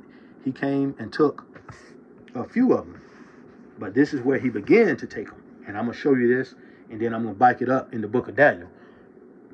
And that's why I said earlier, even Daniel, and all these men, they were all in coexistence around the same time. They were either in the same time frame or on the heel of the other prophets that had just passed away, or at the beginning of some of the older prophets, back and forth, either or. But they were pretty much all along the same time frame. So this is 2 Kings chapter 24, verse 1 to 3. And it reads, In his days, Nebuchadnezzar, king of Babylon, came up, and Jehoiakim became his servant 3 years. Then he turned and rebelled against him. And the Lord sent against him bands of the Chaldeans, and bands of the Syrians, and bands of the Moabites, and bands of the children of Ammon, and sent them against Judah to destroy it according to the word of the Lord, which he spake by his servant the prophets. Surely at the commandment of the Lord came this upon Judah, to remove them out of his sight, for the sins of Manasseh, according to all that he did. Now, I want to bite that up. Like I said earlier, I want to go into the book of Daniel, chapter 1, just so you can see that Daniel was around during this same time when the king Nebuchadnezzar came in and took King Jehoiakim in the days of the king. All right, so I got to get to it here real quick. If I can get it real quick. Flip through my book. All right, and I'm going to read Daniel chapter 1, and I'll start at verse 1. And I'll go to 2. I'm going to go to verse 2. In the 3rd year of the reign of Jehoiakim, king of Judah, came Nebuchadnezzar, king of Babylon, unto Jerusalem, and besieged it. You see, he besieged it. He circled around it with his army. And the Lord gave Jehoiakim, king of Judah, into his hand, with part of the vessels of the house of God, which he carried into the land of Shinar to the house of his God, and he brought the vessels into the treasure house of his God. So there you see the king of Israel went into captivity. And this is in the days of Daniel and in the days of the kings. All right? So now, let's see here. Now I want to go to 2 Kings chapter 24, verse 6 to 15 to show you that they came back and they took all of Judah into captivity. So 2 Kings chapter 24, verse 6. And we're going to read to verse 15. Okay, verse 6 reads, So Jehoiakim slept with his fathers, and Jehoiachin his son reigned in his stead. And the king of Egypt came not again any more out of his land, for the king of Babylon had taken from the river of Egypt unto the river of Euphrates. Hold on. Let me read that again. And the king of Egypt came not any more out of his land, for the king of Babylon had taken from the river of Egypt unto the river Euphrates all that pertained to the king of Egypt. Jehoiachin was 18 years old when he began to reign, and he reigned in Jerusalem 3 months. And his mother's name was Nehushta, the daughter of Elna, then of Jerusalem. And he did that which was evil in the sight of the Lord, according to all that his fathers had done. At that time, the servant of Nebuchadnezzar, king of Babylon, came up against Jerusalem, and the city was besieged. And Nebuchadnezzar, king of Babylon, came against the city, and his servants did besiege it. And Jehoiachin, the king of Judah, went out to the king of Babylon, he and his mother, and his servants, and his princes, and his officers, and the king of Babylon took him in the 8th year of his reign. And he carried out thence all the treasures of the house of the Lord, and the treasures of the king's house, and cut in pieces all the vessels of gold which Solomon, king of Israel, had made in the temple of the Lord, as the Lord had said. And he carried away all Jerusalem, and all the princes, and all the mighty men of valor, even 10,000 captives, and all the craftsmen and smiths, none remained, save the poorest sort of the people of the land. And he carried away Jehoiachin to Babylon, and the king's mother, and the king's wives, and his officers, and the mighty of the land, those carried he into captivity from Jerusalem to Babylon. And all the men of might, even 7,000, and craftsmen, and smiths, and a thousand, all that were strong and apt for war, even them the king of Babylon brought captive to Babylon. All right, so there you have it. All the children of Judah eventually all went into captivity, and he left those that are of the poor. And as you read through the books, you'll find that those that he left that were of the poor, that didn't have anything, he left them to till the land, because they could still be profitable in, nourishing the land and harvesting and bringing food and things of that nature when the king got ready to go in and needed food for their kingdom. All they had to do was go back over into Jerusalem where he left those poor, and he got one Gedaliah up over those that he left behind. And as you read the story, if you know the history, Gedaliah ended up being unalived by Ishmael, another wicked Israelite. It's just a bunch of treachery. It was just a bunch of treachery, even amongst the children of Israel, that they were doing to themselves while they had an enemy. While they had an enemy, they were still enemies one to another. Okay? So, but now, with that being said, like I mentioned to you earlier about Daniel being in existence in the days of King Well, I'll get to that later, but let me show you this right now. Even though Judah went into captivity and the Lord put Judah away, just like he put Israel away, and he said that I'm gonna move both of them out of my sight. Well, he put both of them out of his sight, but he still had mercy on Judah, because that was the place. Remember, I told you earlier, I read earlier in Kings, that was the place that the Lord put his name. So he chose the land of Judah, and he chose that tribe out of all the tribes. So there was no, and he had already made a promise to Abraham in reference to his seed, and that seed, which is Christ, came out of the tribe of Judah. So he wasn't putting Judah away the way he did Israel. He didn't rent them away from the kingdom like he did Israel or the other 10 tribes. And I'll show you here that he had mercy on Judah in Hosea chapter 1, verse 6 and 7. Hosea 1, chapter 1, and I'll start reading in verse 6. And she conceived again and bare a daughter. And God said unto him, call her name Laruhamah, for I will no more have mercy upon the house of Israel, but I will utterly take them away. And that's exactly what the Lord did in the days of the kings. Not only did he take them away, but he put them away, and he rent them from the house of David, and he divorced them. And that's what it reads in Jeremiah chapter 3, verse 7.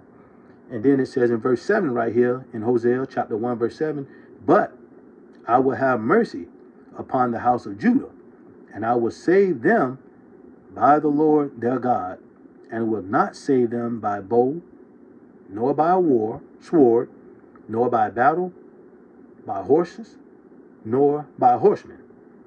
And what he means by saving them is he's talking about Christ. But that's a different dispensation of time. But he's making prophecy of it right here. So now that you know that both tribes, not both tribes, but both kingdoms, meaning Judah, Benjamin, and Levi, Judah, Benjamin, and Levi, even though there's only one tribe of the JEWS's, meaning Judah, that word JEWS derives from Judah. There's only one tribe of Judah, which is the tribe that King David come from, and Christ. But the other two tribes that were with them, being that I don't know if you know the history, when they left in the days of when King David ruled, King David fled from his son Absalom. Benjamin went with him, and then later on, the Levites joined with them, and that's why they all became Judah, or JEWS. They all became the Jews. They all became the Jews because they Benjamin and Levi joined with Judah. All right, and I want to show you. Let's see here. I already showed you that the Lord chose Judah to put his name out of all the 12 tribes. And let me see. I want to just bite that up real quick. I want to go to Psalms chapter 78, verse 68. Psalms 78 and verse 68. Let me see here. Just take me a minute to get to it because I gotta pay attention to what I'm doing here and keep my book open. All right. Psalms chapter 78, verse 68. Verse 68 reads, I start at verse 67. Moreover, he refused the tabernacle of Joseph, meaning the tribe of Ephraim. Joseph is the tribe of Ephraim, or the head of the other 9 tribes, of the 10 tribes. Moreover, he refused the tabernacle of Joseph, and chose not the tribe of Ephraim, but chose the tribe of Judah, the Mount Zion, which he loved. So there, he chose Judah to put his name in. Not Ephraim, not Levi, not Manasseh, not Gad, not Dan, not Naphtali, not any one of the other tribes. He chose Judah. Judah is the head tribe. All right. So I just wanted to prove that point. So now we're just going to go to and we all know in Hebrews 7:14 the scripture say that Christ sprang out of Judah. So I don't really have to go there. Let's see here. But I made a point earlier to say that all of those men that I mentioned earlier came. They were during the same time frame. They all existed. They all existed during the same time frame. So let me go through some verses real just to show you. All right. So we're going to go to the book of Isaiah, chapter 1, verse 1. All right. Bear with me. Isaiah. And I want to read, let's see, Isaiah chapter 1, verse 1. I'm just showing you that these men were in the same time frame with one another.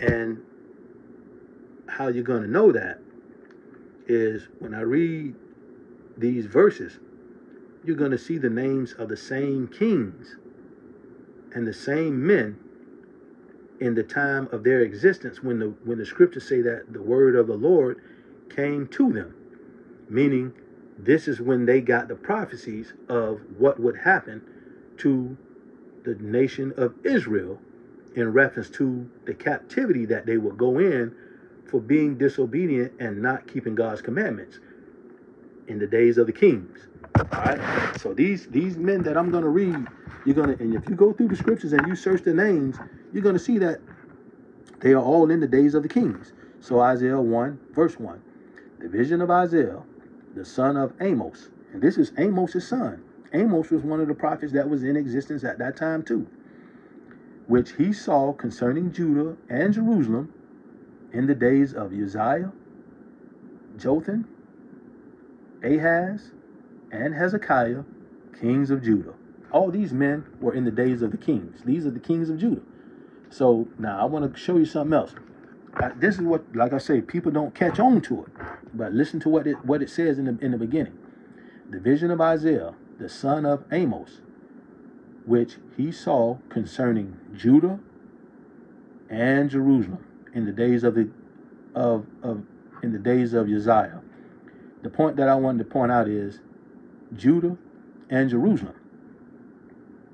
You see the difference and I can't say the word, but nevertheless the difference. Judah is one nation, and here it's not saying Israel, but it's saying Jerusalem.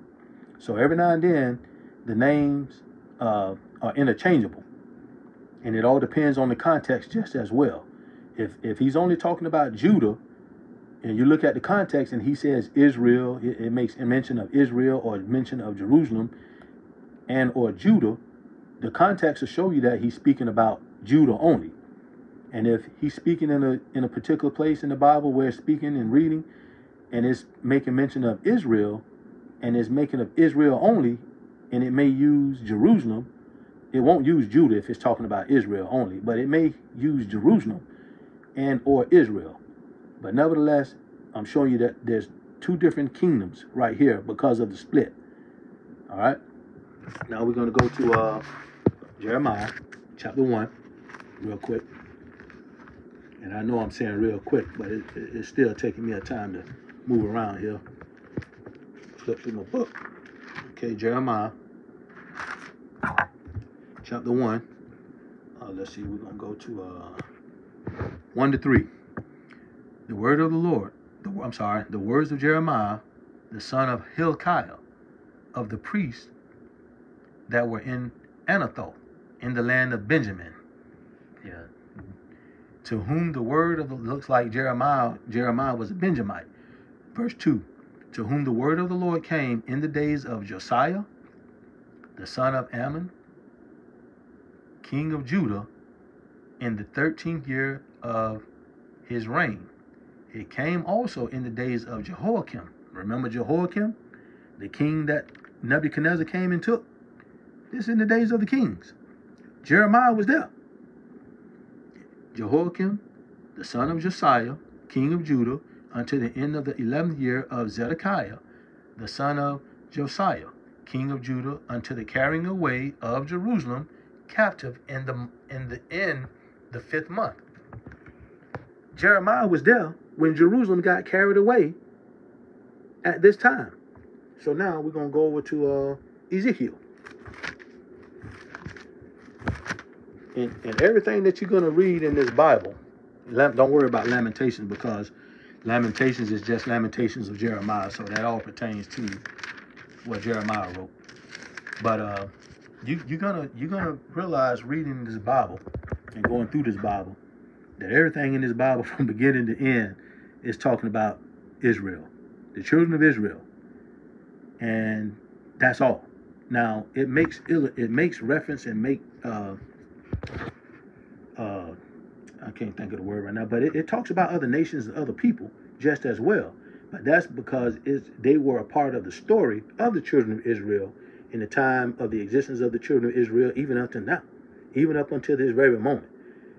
You know, that's why they're talked about. But this is all from the perspective of the children of Israel and Israelites, men that were of the nations and tribes of Israel. So in the book of Ezekiel, right here, we're going to read, let's see, chapter 1, verse 1.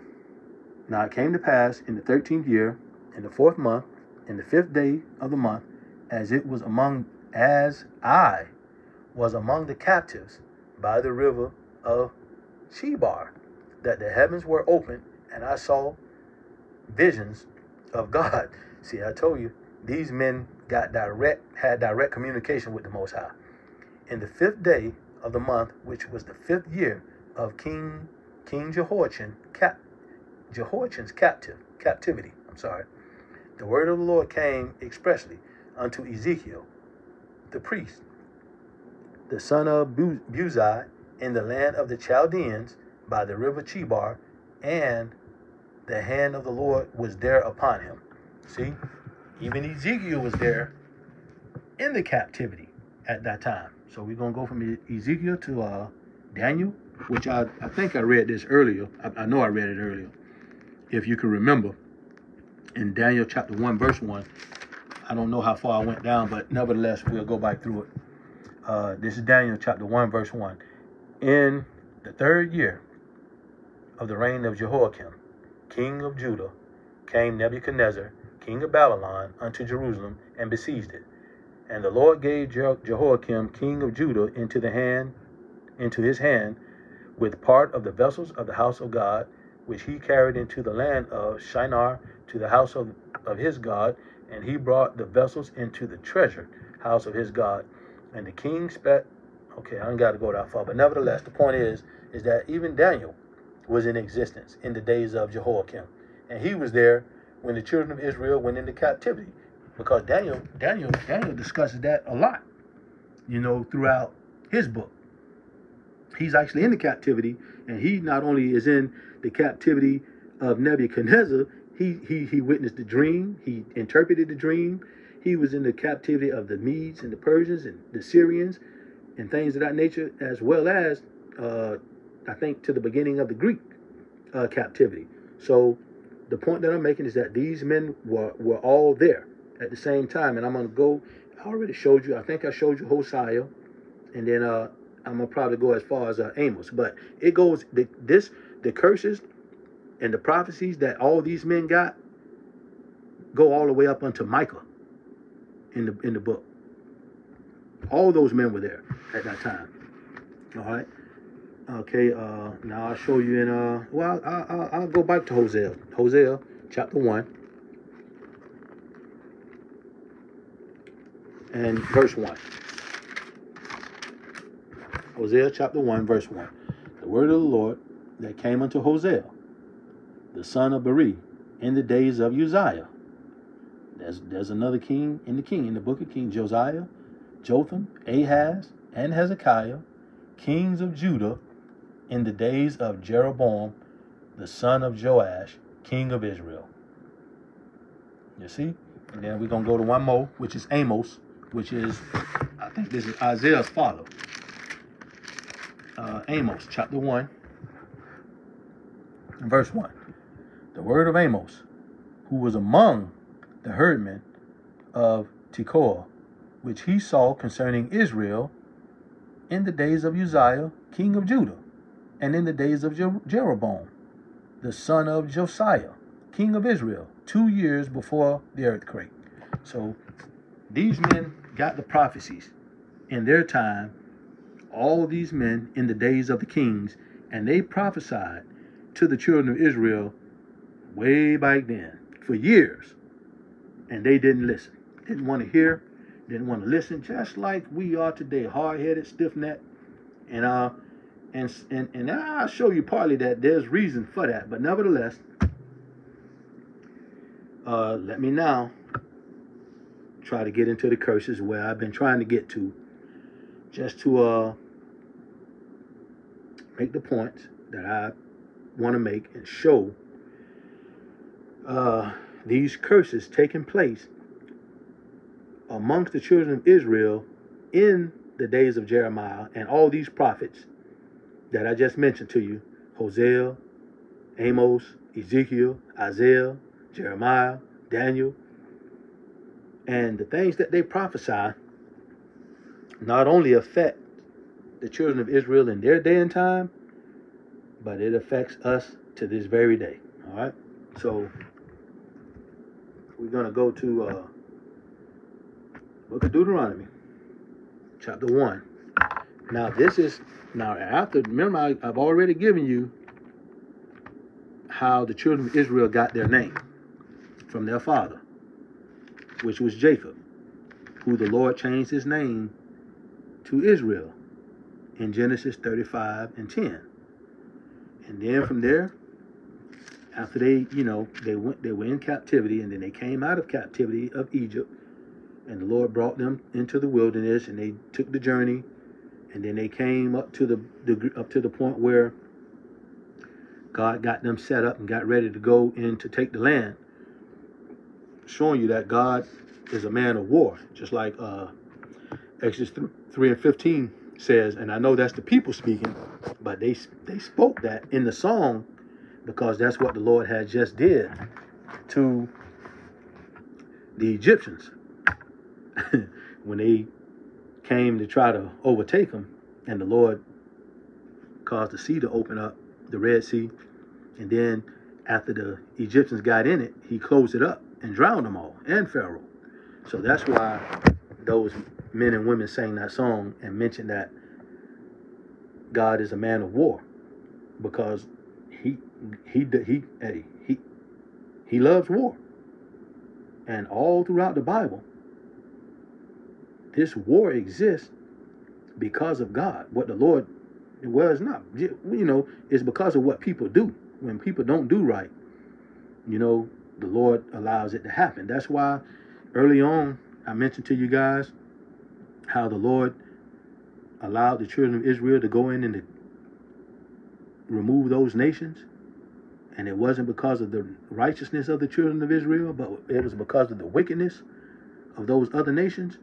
When terrible things happen today in the world and throughout the world and in nations and with other nations, it's not a coincidence that these things happen. The Most High sees all that goes on. And us as individuals in our own surrounding, wherever we may be, we don't know the ins and outs of these nations of people. And we don't know the evils or the wickedness that they're doing. But the Lord does. The scriptures say that his eyes are 10,000 times brighter than the sun. There's nothing you can hide from him. So the Most High sees all that happens and all that goes on in the earth. All right? So where I'm trying to go here, Deuteronomy chapter 1. Now I want to get into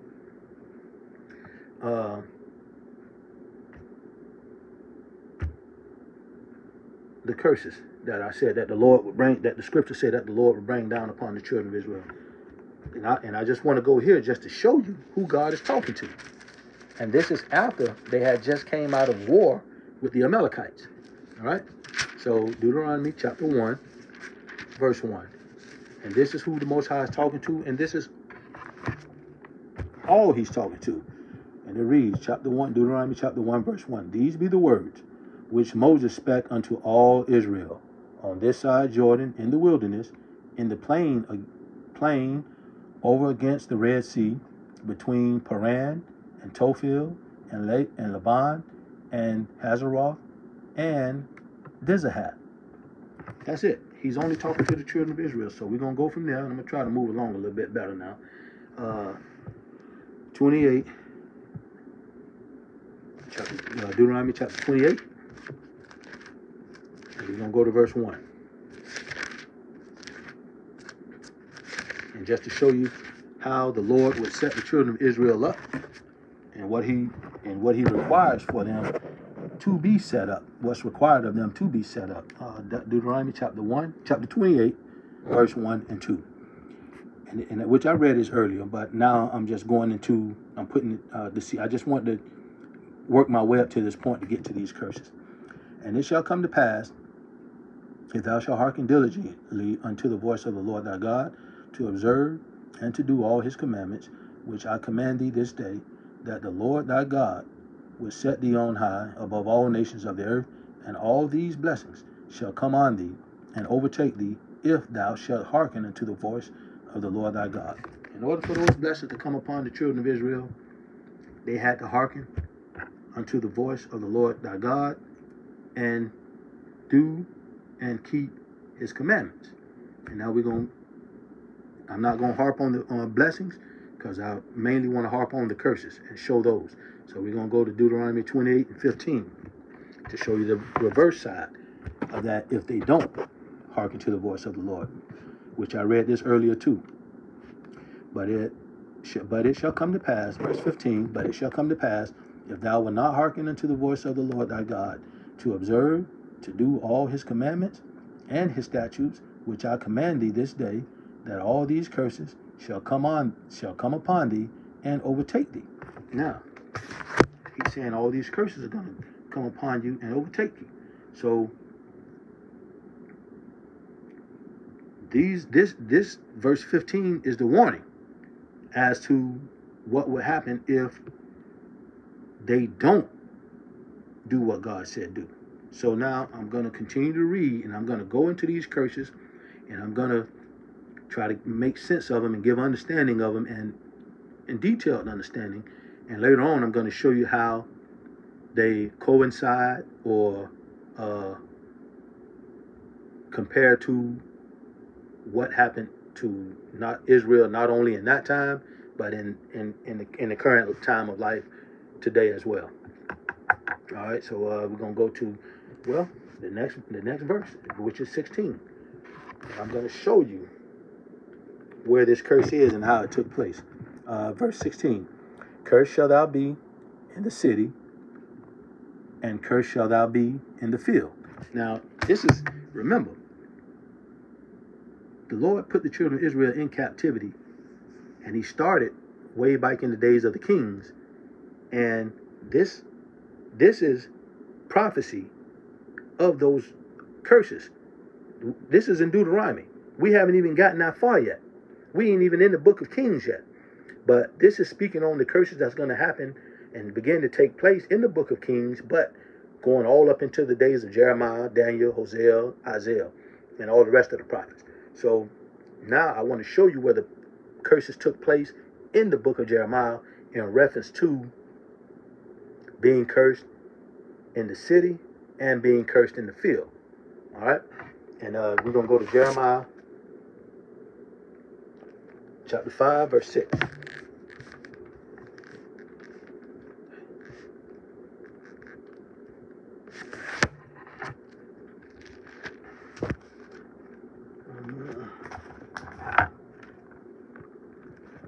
All right, Jeremiah chapter 5, verse 6. We're going to start at verse 6 and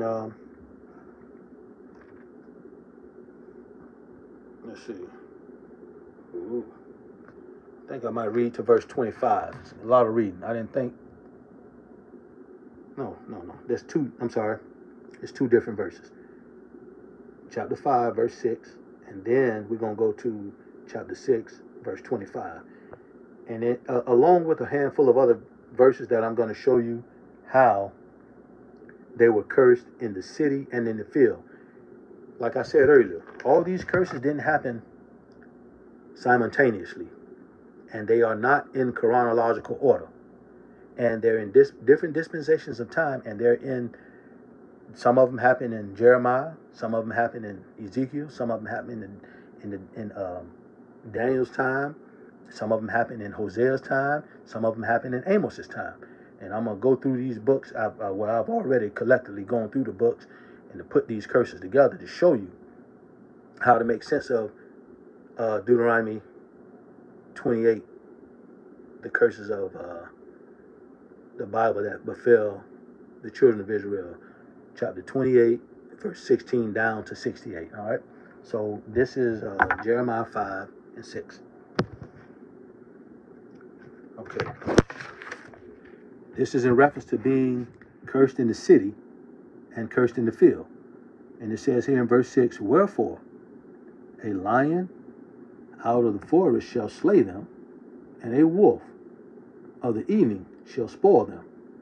A leopard shall watch over their cities. Every one that goeth out thence shall be torn in pieces, because their transgressions are many, and their backslidings are increased. So here you see how they are subject to the city, and if they were to come out, they got these wild animals watching over the cities. This is just one curse, and I'm going to show you another one here in chapter 6, verse 25. And remember, these are curses in reference to how they were cursed in the city and cursed in the field. And this is chapter 6, verse 25. And he's telling them again, go not forth into the field, nor walk by the way, for the sword of the enemy and fear is on every side. You see that? Go not forth into the field. This is a curse that's in the field. This is in the days of Jeremiah. If you go out in the field, this is what will happen to you. Go not into the field, nor walk by the way. Don't go anywhere near that way. For the sword of the enemy and fear is on every side. All right. That's Jeremiah chapter 5 and 6, and Jeremiah 6 and 25. And then we're going to go to chapter 14, verse 18. Okay. Verse 18. Verse 18 says, if I go forth into the field, then behold the slain with the sword. And if I enter into the city, then behold them that are sick with famine. Yea, both the prophets and the priest, go about into a land that they know not. All right. So now, from there, we're going to go to chapter 9, verse 21 to 22. That's Jeremiah chapter 9, verse 21 to 22. For death is come up into our windows, and is entered into our palaces, to cut off the children from without, and the young men from the streets. Speak thus saith the Lord, even the carcasses of men shall fall as dung upon the open field, and as the handful after the harvestmen, and none shall gather them. See how these men are going to die in the field?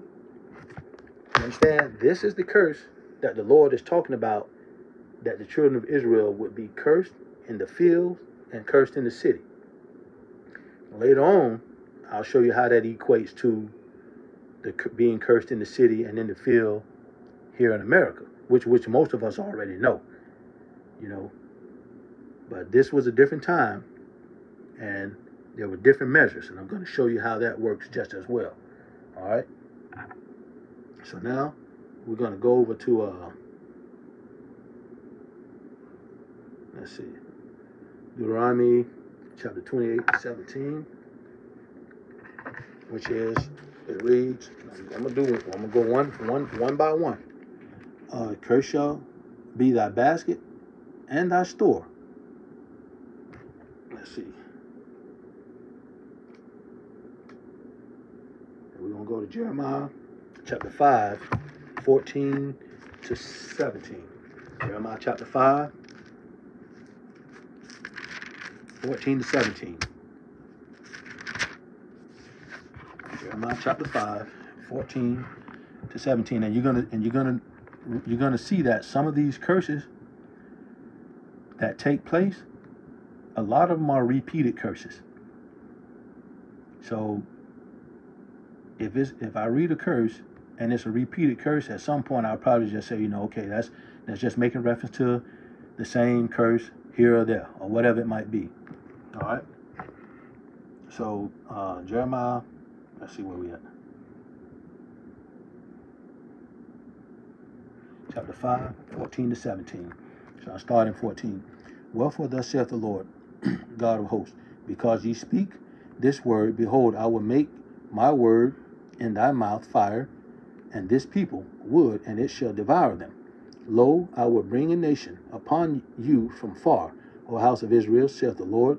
It is a mighty nation, it is an ancient nation, a nation whose language thou knowest not, neither understandeth what they say. Their quiver is as an open sepulchre. They are almighty men, and they shall eat up thy harvest. This is the basket. This is cursed shall thy basket be, and thy bread, which thy sons and thy daughters should eat. They shall eat up thy flocks and thy herds. They shall eat up thy vines and thy figs. They shall impoverish thy fenced cities, wherein thou trusted with the sword. So if they're going to impoverish their cities, that means they don't have anything in their storehouses. They're taking it all. All right. Now verse 18, it says, 28 and 18, cursed shall be the fruit of thy body and the fruit of thy land, the increase of thy kind, and the flocks of thy sheep. Now, this is talking about the same. Basically, some of it, the curse that we just read, it fits some of that. But here in verse, 18, curse shall be the fruit of thy body. It's talking about your children. All right.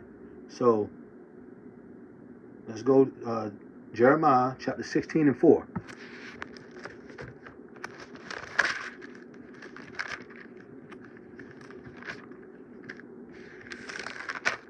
Okay, chapter 16, Jeremiah chapter 16 and 4 is going into curse being your children. And we're going to go back to chapter 5 and verse 17 as far as your flock is cursed. Okay, 16 and 4.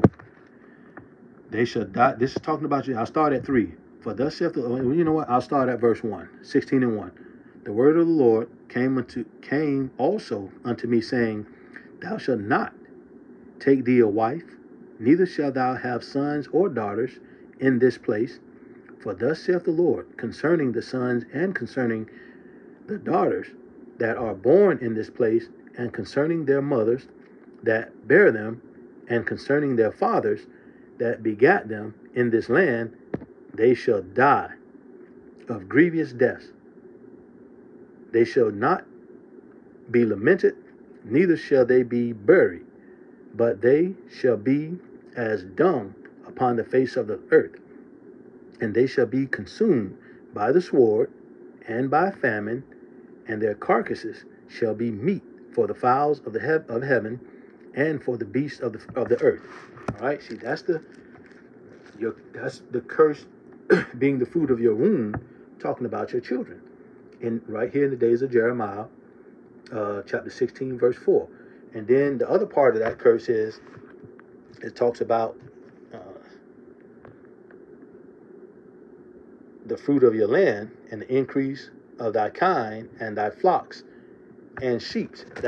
We just read that in Jeremiah 5 and 14, but I'll just go to 17 just to finish that off, just to make it clear. Chapter 5, verse 17. Like I told you, some of these curses are repeated curses, and some of the things that happen in that time, you can just refer to those same curses. 17. And they shall eat up thine harvest and thy bread, which thy sons and thy daughters should eat, which is a curse upon thy children also. They shall eat up the flocks, that's your flocks, and thine herds, that's your herds. They shall eat up thy vines and thy fig trees. They shall impoverish thee, thy fenced cities, wherein thou trustest with the sword. All right. Now we're going to go to verse 19.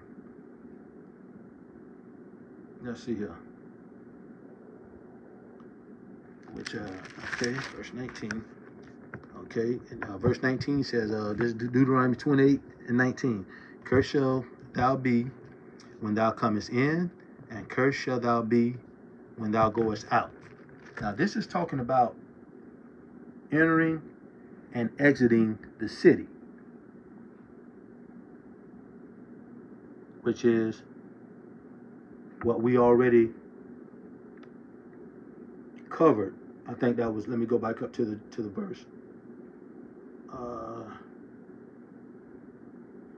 14 and 18, Jeremiah chapter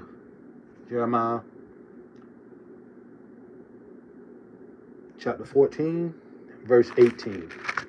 When it talks about being cursed when you come in and when you go out, it's talking about when you go out in the field or outside of the city. When you go out of the city, you're going to be put to death by the sword. And when you come into the city, you're going to pass away by famine. Remember, the Lord said the curses that he put upon the children of Israel and the way that they're going to pass away, he put 4 kinds upon them, which I'm going to read later on. Well, in fact, I could read it right here. He said, well, let me do this first.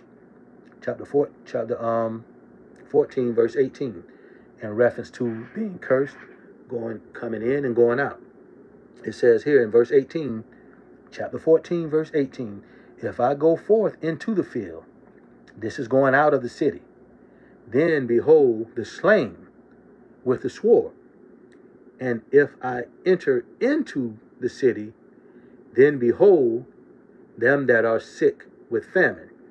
Yea, both the prophet and the priest go about into a land that they know not. So, anytime you went out of the city, you were slain with the sword. And if you went into the city, you perished by famine. There was famine there. So that's what the scripture means when it says, thou shalt be cursed going in and cursed going out. And I want to show you this in chapter 15 and verse 3, where the Lord said that he would appoint over them 4 kinds.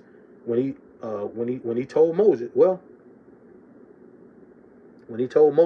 the curses that will befall them. So we're going to read chapter 3 real quick in verse 3. This is chapter 15, verse 3.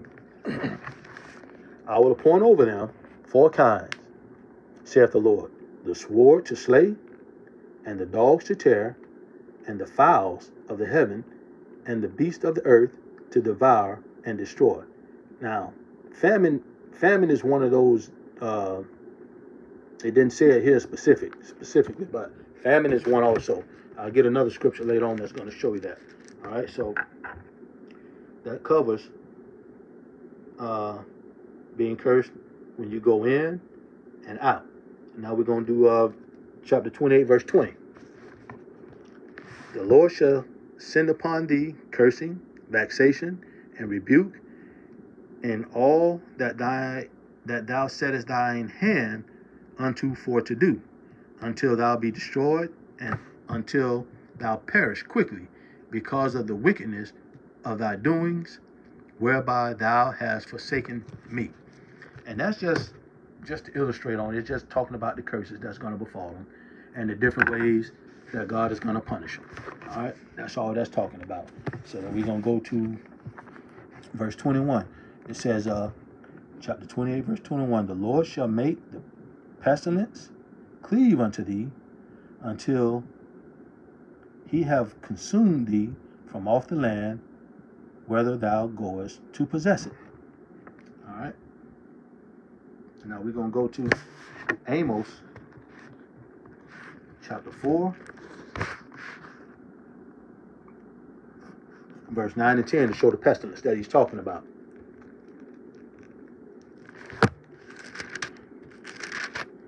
All right, to show the pestilence that he's talking about in Deuteronomy 28, verse 21, we're going to go to Amos, chapter 4, verse 9 and 10.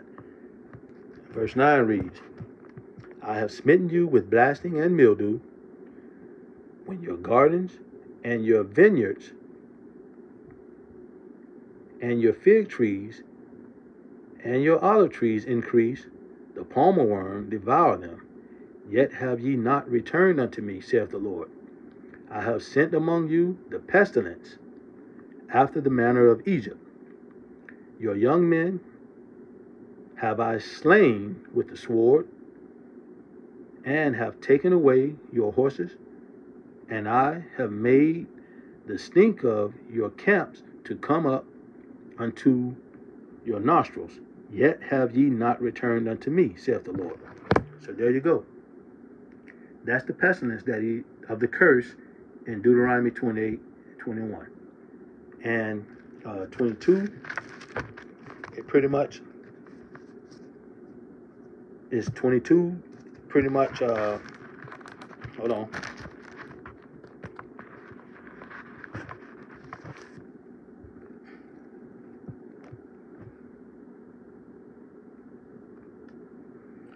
And this is basically talking about sickness that the Lord is going to put upon the children of Israel in verse 22. And the Lord shall smite thee with the consumption, and with the fever, and with an inflammation, and with an extreme burning, and with the sword, and with blasting, and with mildew, and they shall pursue thee until thou perish, which we just read in Amos chapter 4, verse 9.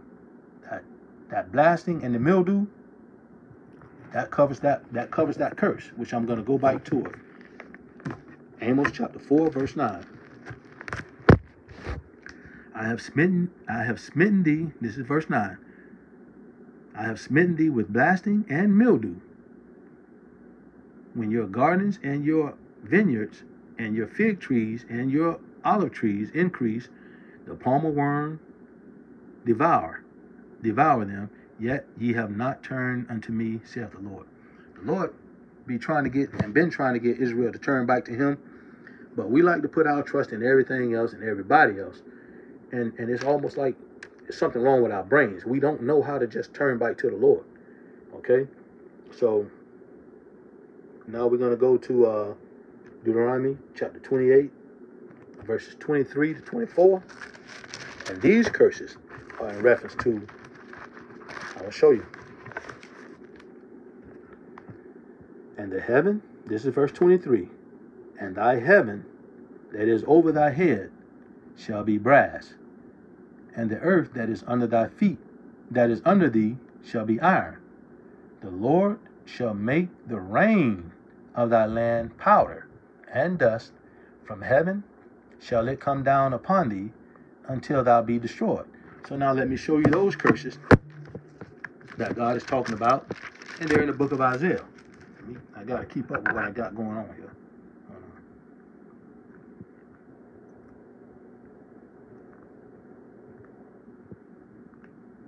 Okay, in the book of Isaiah, Jeremiah chapter 14, go to Jeremiah chapter 14, and we're going to read verse 1 down to 6.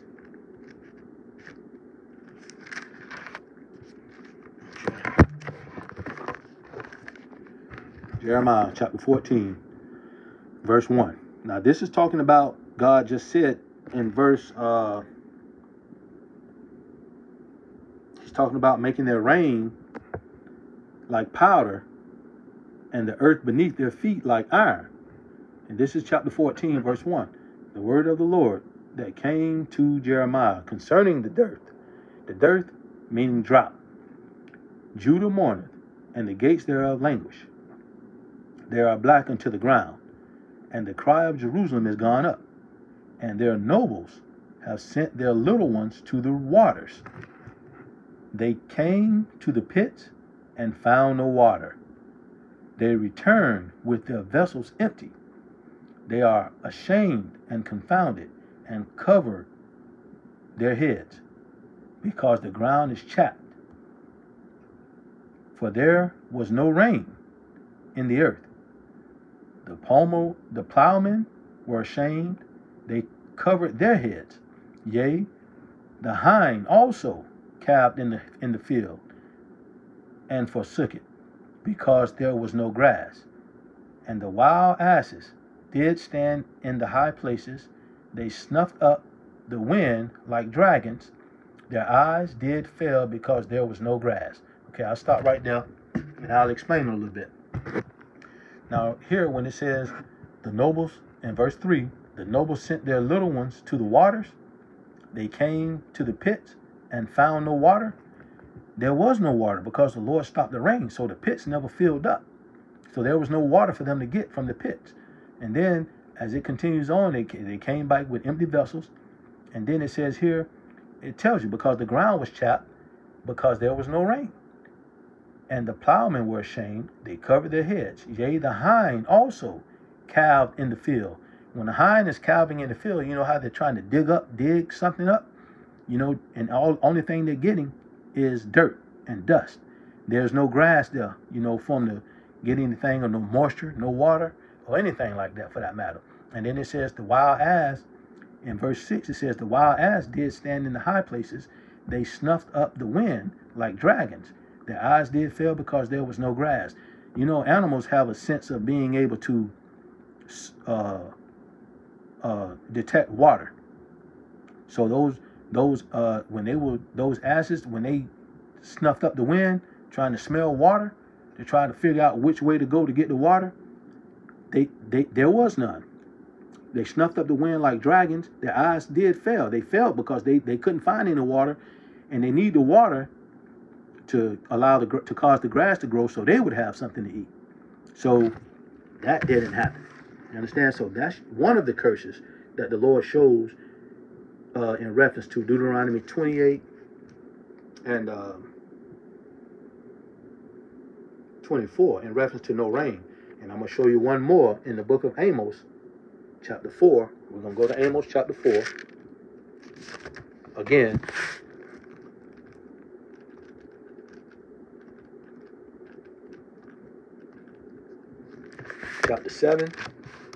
Chapter 4, verse 7.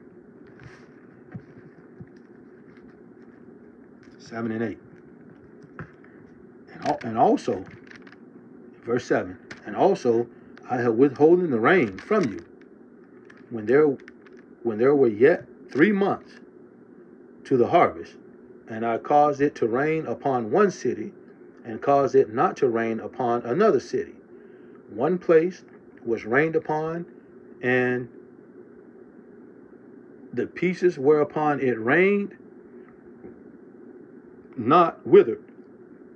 Everything withered, because there was no rain. So 2 or 3 cities wandered unto one city to drink water, but they were not satisfied, yet have ye not returned unto me, saith the Lord. So there's your curse in reference to what Deuteronomy 28 and 23 and 24 says. And I'll read them again. just so you can have a better idea.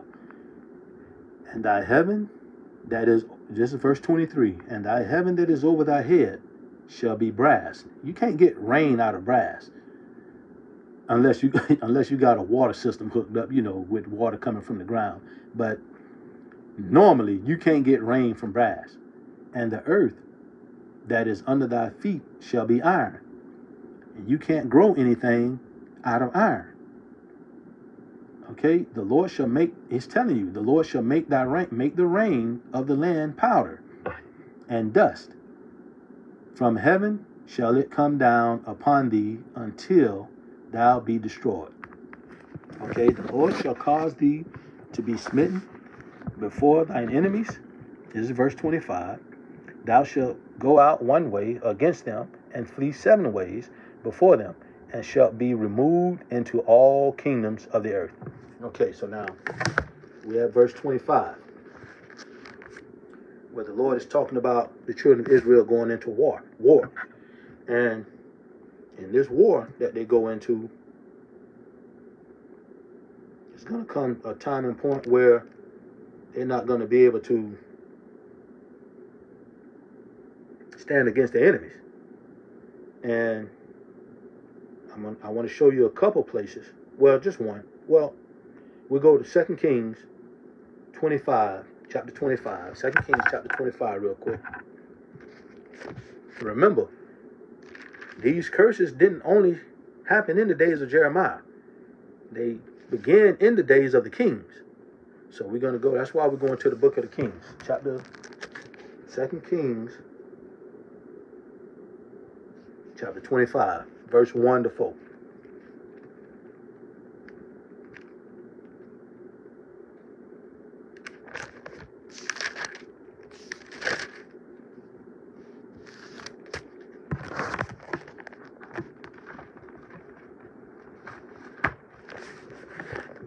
All right, 2 Kings chapter 25, verse 1. And it came to pass in the 9th year of his reign, in the 10th month, in the 10th day of the month, that Nebuchadnezzar king of Babylon came, he and all his host, against Jerusalem, and pitched against it. And they built forts against it round about, and the city was besieged unto the 11th year of King Zedekiah. And on the 9th day of the 4th month, the famine prevailed in the city, and there was no bread for the people of the land. And the cry, and the city was broken up, and all the men of war fled by night by the way of the gate between 2 walls, which is by the king's garden. Now the Chaldees were against the city round about, and the king went the way towards the plain. All right. So where we going?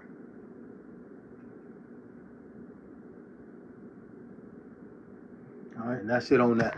So that's just one illustration of where when they were going to war, they were at war and they fled. And there's many more, and then some of them I just couldn't sort out. I couldn't find, to be honest. But basically, that's what it's talking about. Them going to war and then fleeing from their enemies. All right. So that's another curse that we got taken care of. Now, where it said at the end of that, it said to be removed into all kingdoms. This is talking about them going after being defeated in war and being besieged and taken control of. They would be carried into captivity. All right, into all the kingdoms of the earth. So let me show you how that played out. Okay, we're gonna go to Jeremiah 25 and 9. Jeremiah 25 and 9.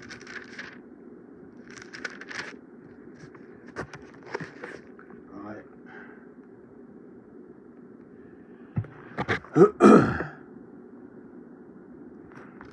I read this earlier, and this is what the Most High meant when he was talking about the children of Israel being taken into all the families of the earth, all the kingdoms of the earth. It's Jeremiah 25:9. It says, "Behold, I will send and take all the families of the north, saith the Lord, and Nebuchadnezzar, the king of Babylon, my servant, and will bring them against this land and against the inhabitants thereof, and against all these nations round about, and will utterly destroy them, and make them an astonishment, and hissing, and perpetual desolation." So the Lord was going to bring not only the Babylonians, which I'm going to show you here in a minute. Excuse me 1 second.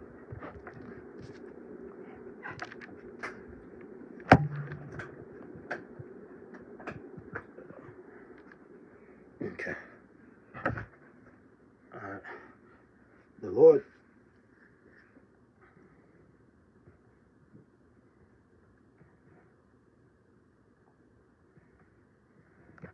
Okay. The Lord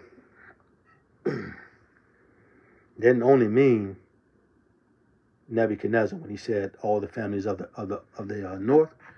We're gonna go to Jeremiah chapter 15, and I'm gonna finish off that verse because this basically ties in with the 26th verse just as well in Deuteronomy, the curse of Deuteronomy, chapter 28, 26. We're gonna go to Jeremiah 15:3.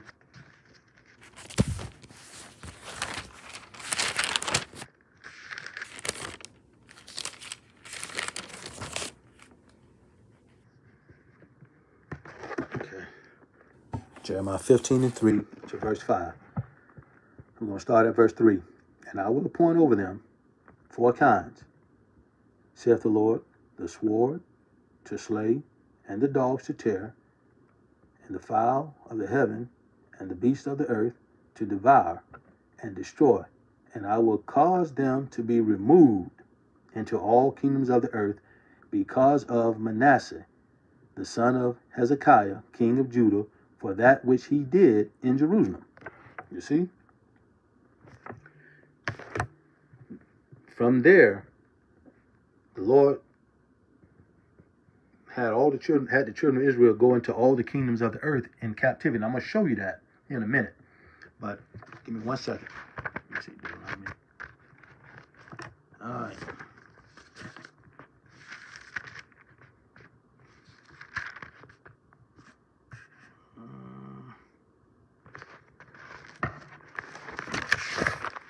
Okay.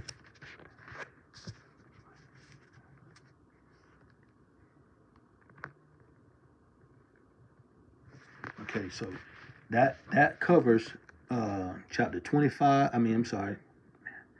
That covers verse 25 and verse 26 of the curses, because verse 26 in the curses says, "And thy carcass shall be meat unto all fowls of the air, and unto the beasts of the earth, and no man shall fray them away." Now, I kind of botched this up a little bit, and it's kind of backwards. So I want to go back and read verse 25, the curse in verse 25, and the curse in verse 26. 25 says, "The Lord shall cause thee to be smitten before thine enemies. Thou shalt go out one way against them, and flee 7 ways before them, and shall be removed into all the kingdoms of the earth." And verse 26 says, "And thy carcass shall be meat unto all fowls of the air, and to all beasts of the earth, and no man shall fray them away." So I want to go back to the precept that shows the curse in Jeremiah chapter 15, and I want to start at verse 3, and this will explain the curses in chapter 28 of Deuteronomy. This will explain the curse for verse 25 and verse 26. All right? It says, and now this is Jeremiah chapter 15 and verse 3.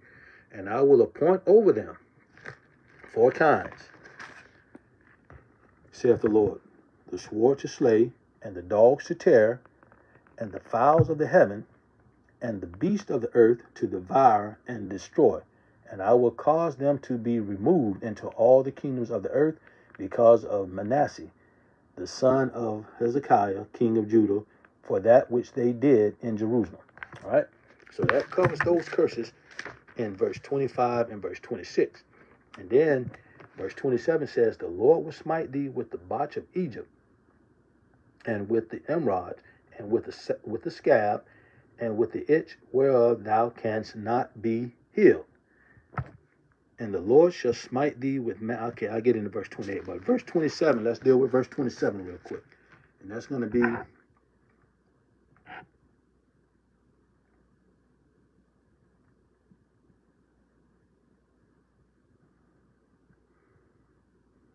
in Amos.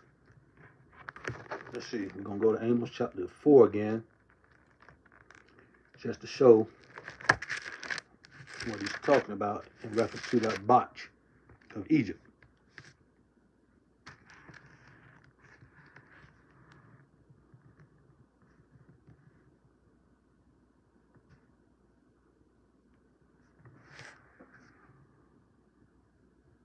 Give me a second here. Let me... I think I might...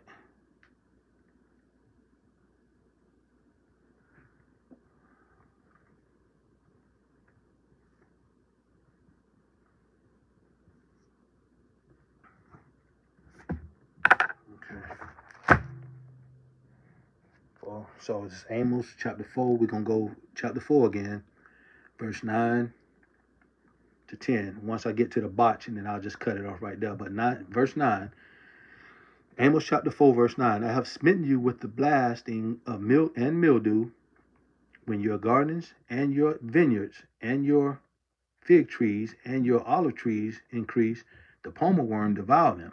And have ye not returned unto me, saith the Lord? I have sent among you the pestilence after the manner of Egypt.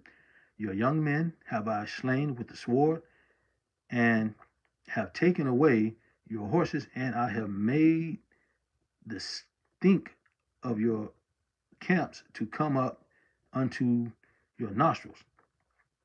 Yet have ye not returned unto me. So here where the Lord says what he did to him after the manner of Egypt is in reference to the botch that he put upon them. So we're gonna go to verse 28. Well, verse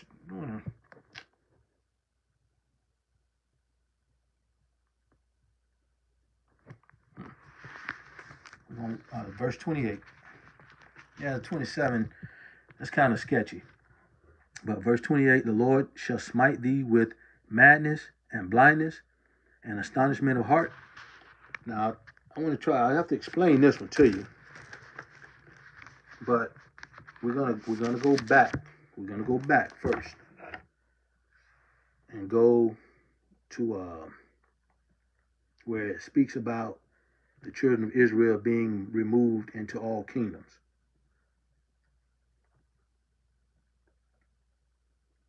In fact, I think, let me do this here. I think I might stop this because I've been 2 hours and something going in already. So I'm going to stop. I'm going to cut off right here. And I'm going to pick this up at another time. Or later on, rather, and I have to do another part. So let me stop this. But all praise be to the Most High. So, just stay in tune for the part 2. All right.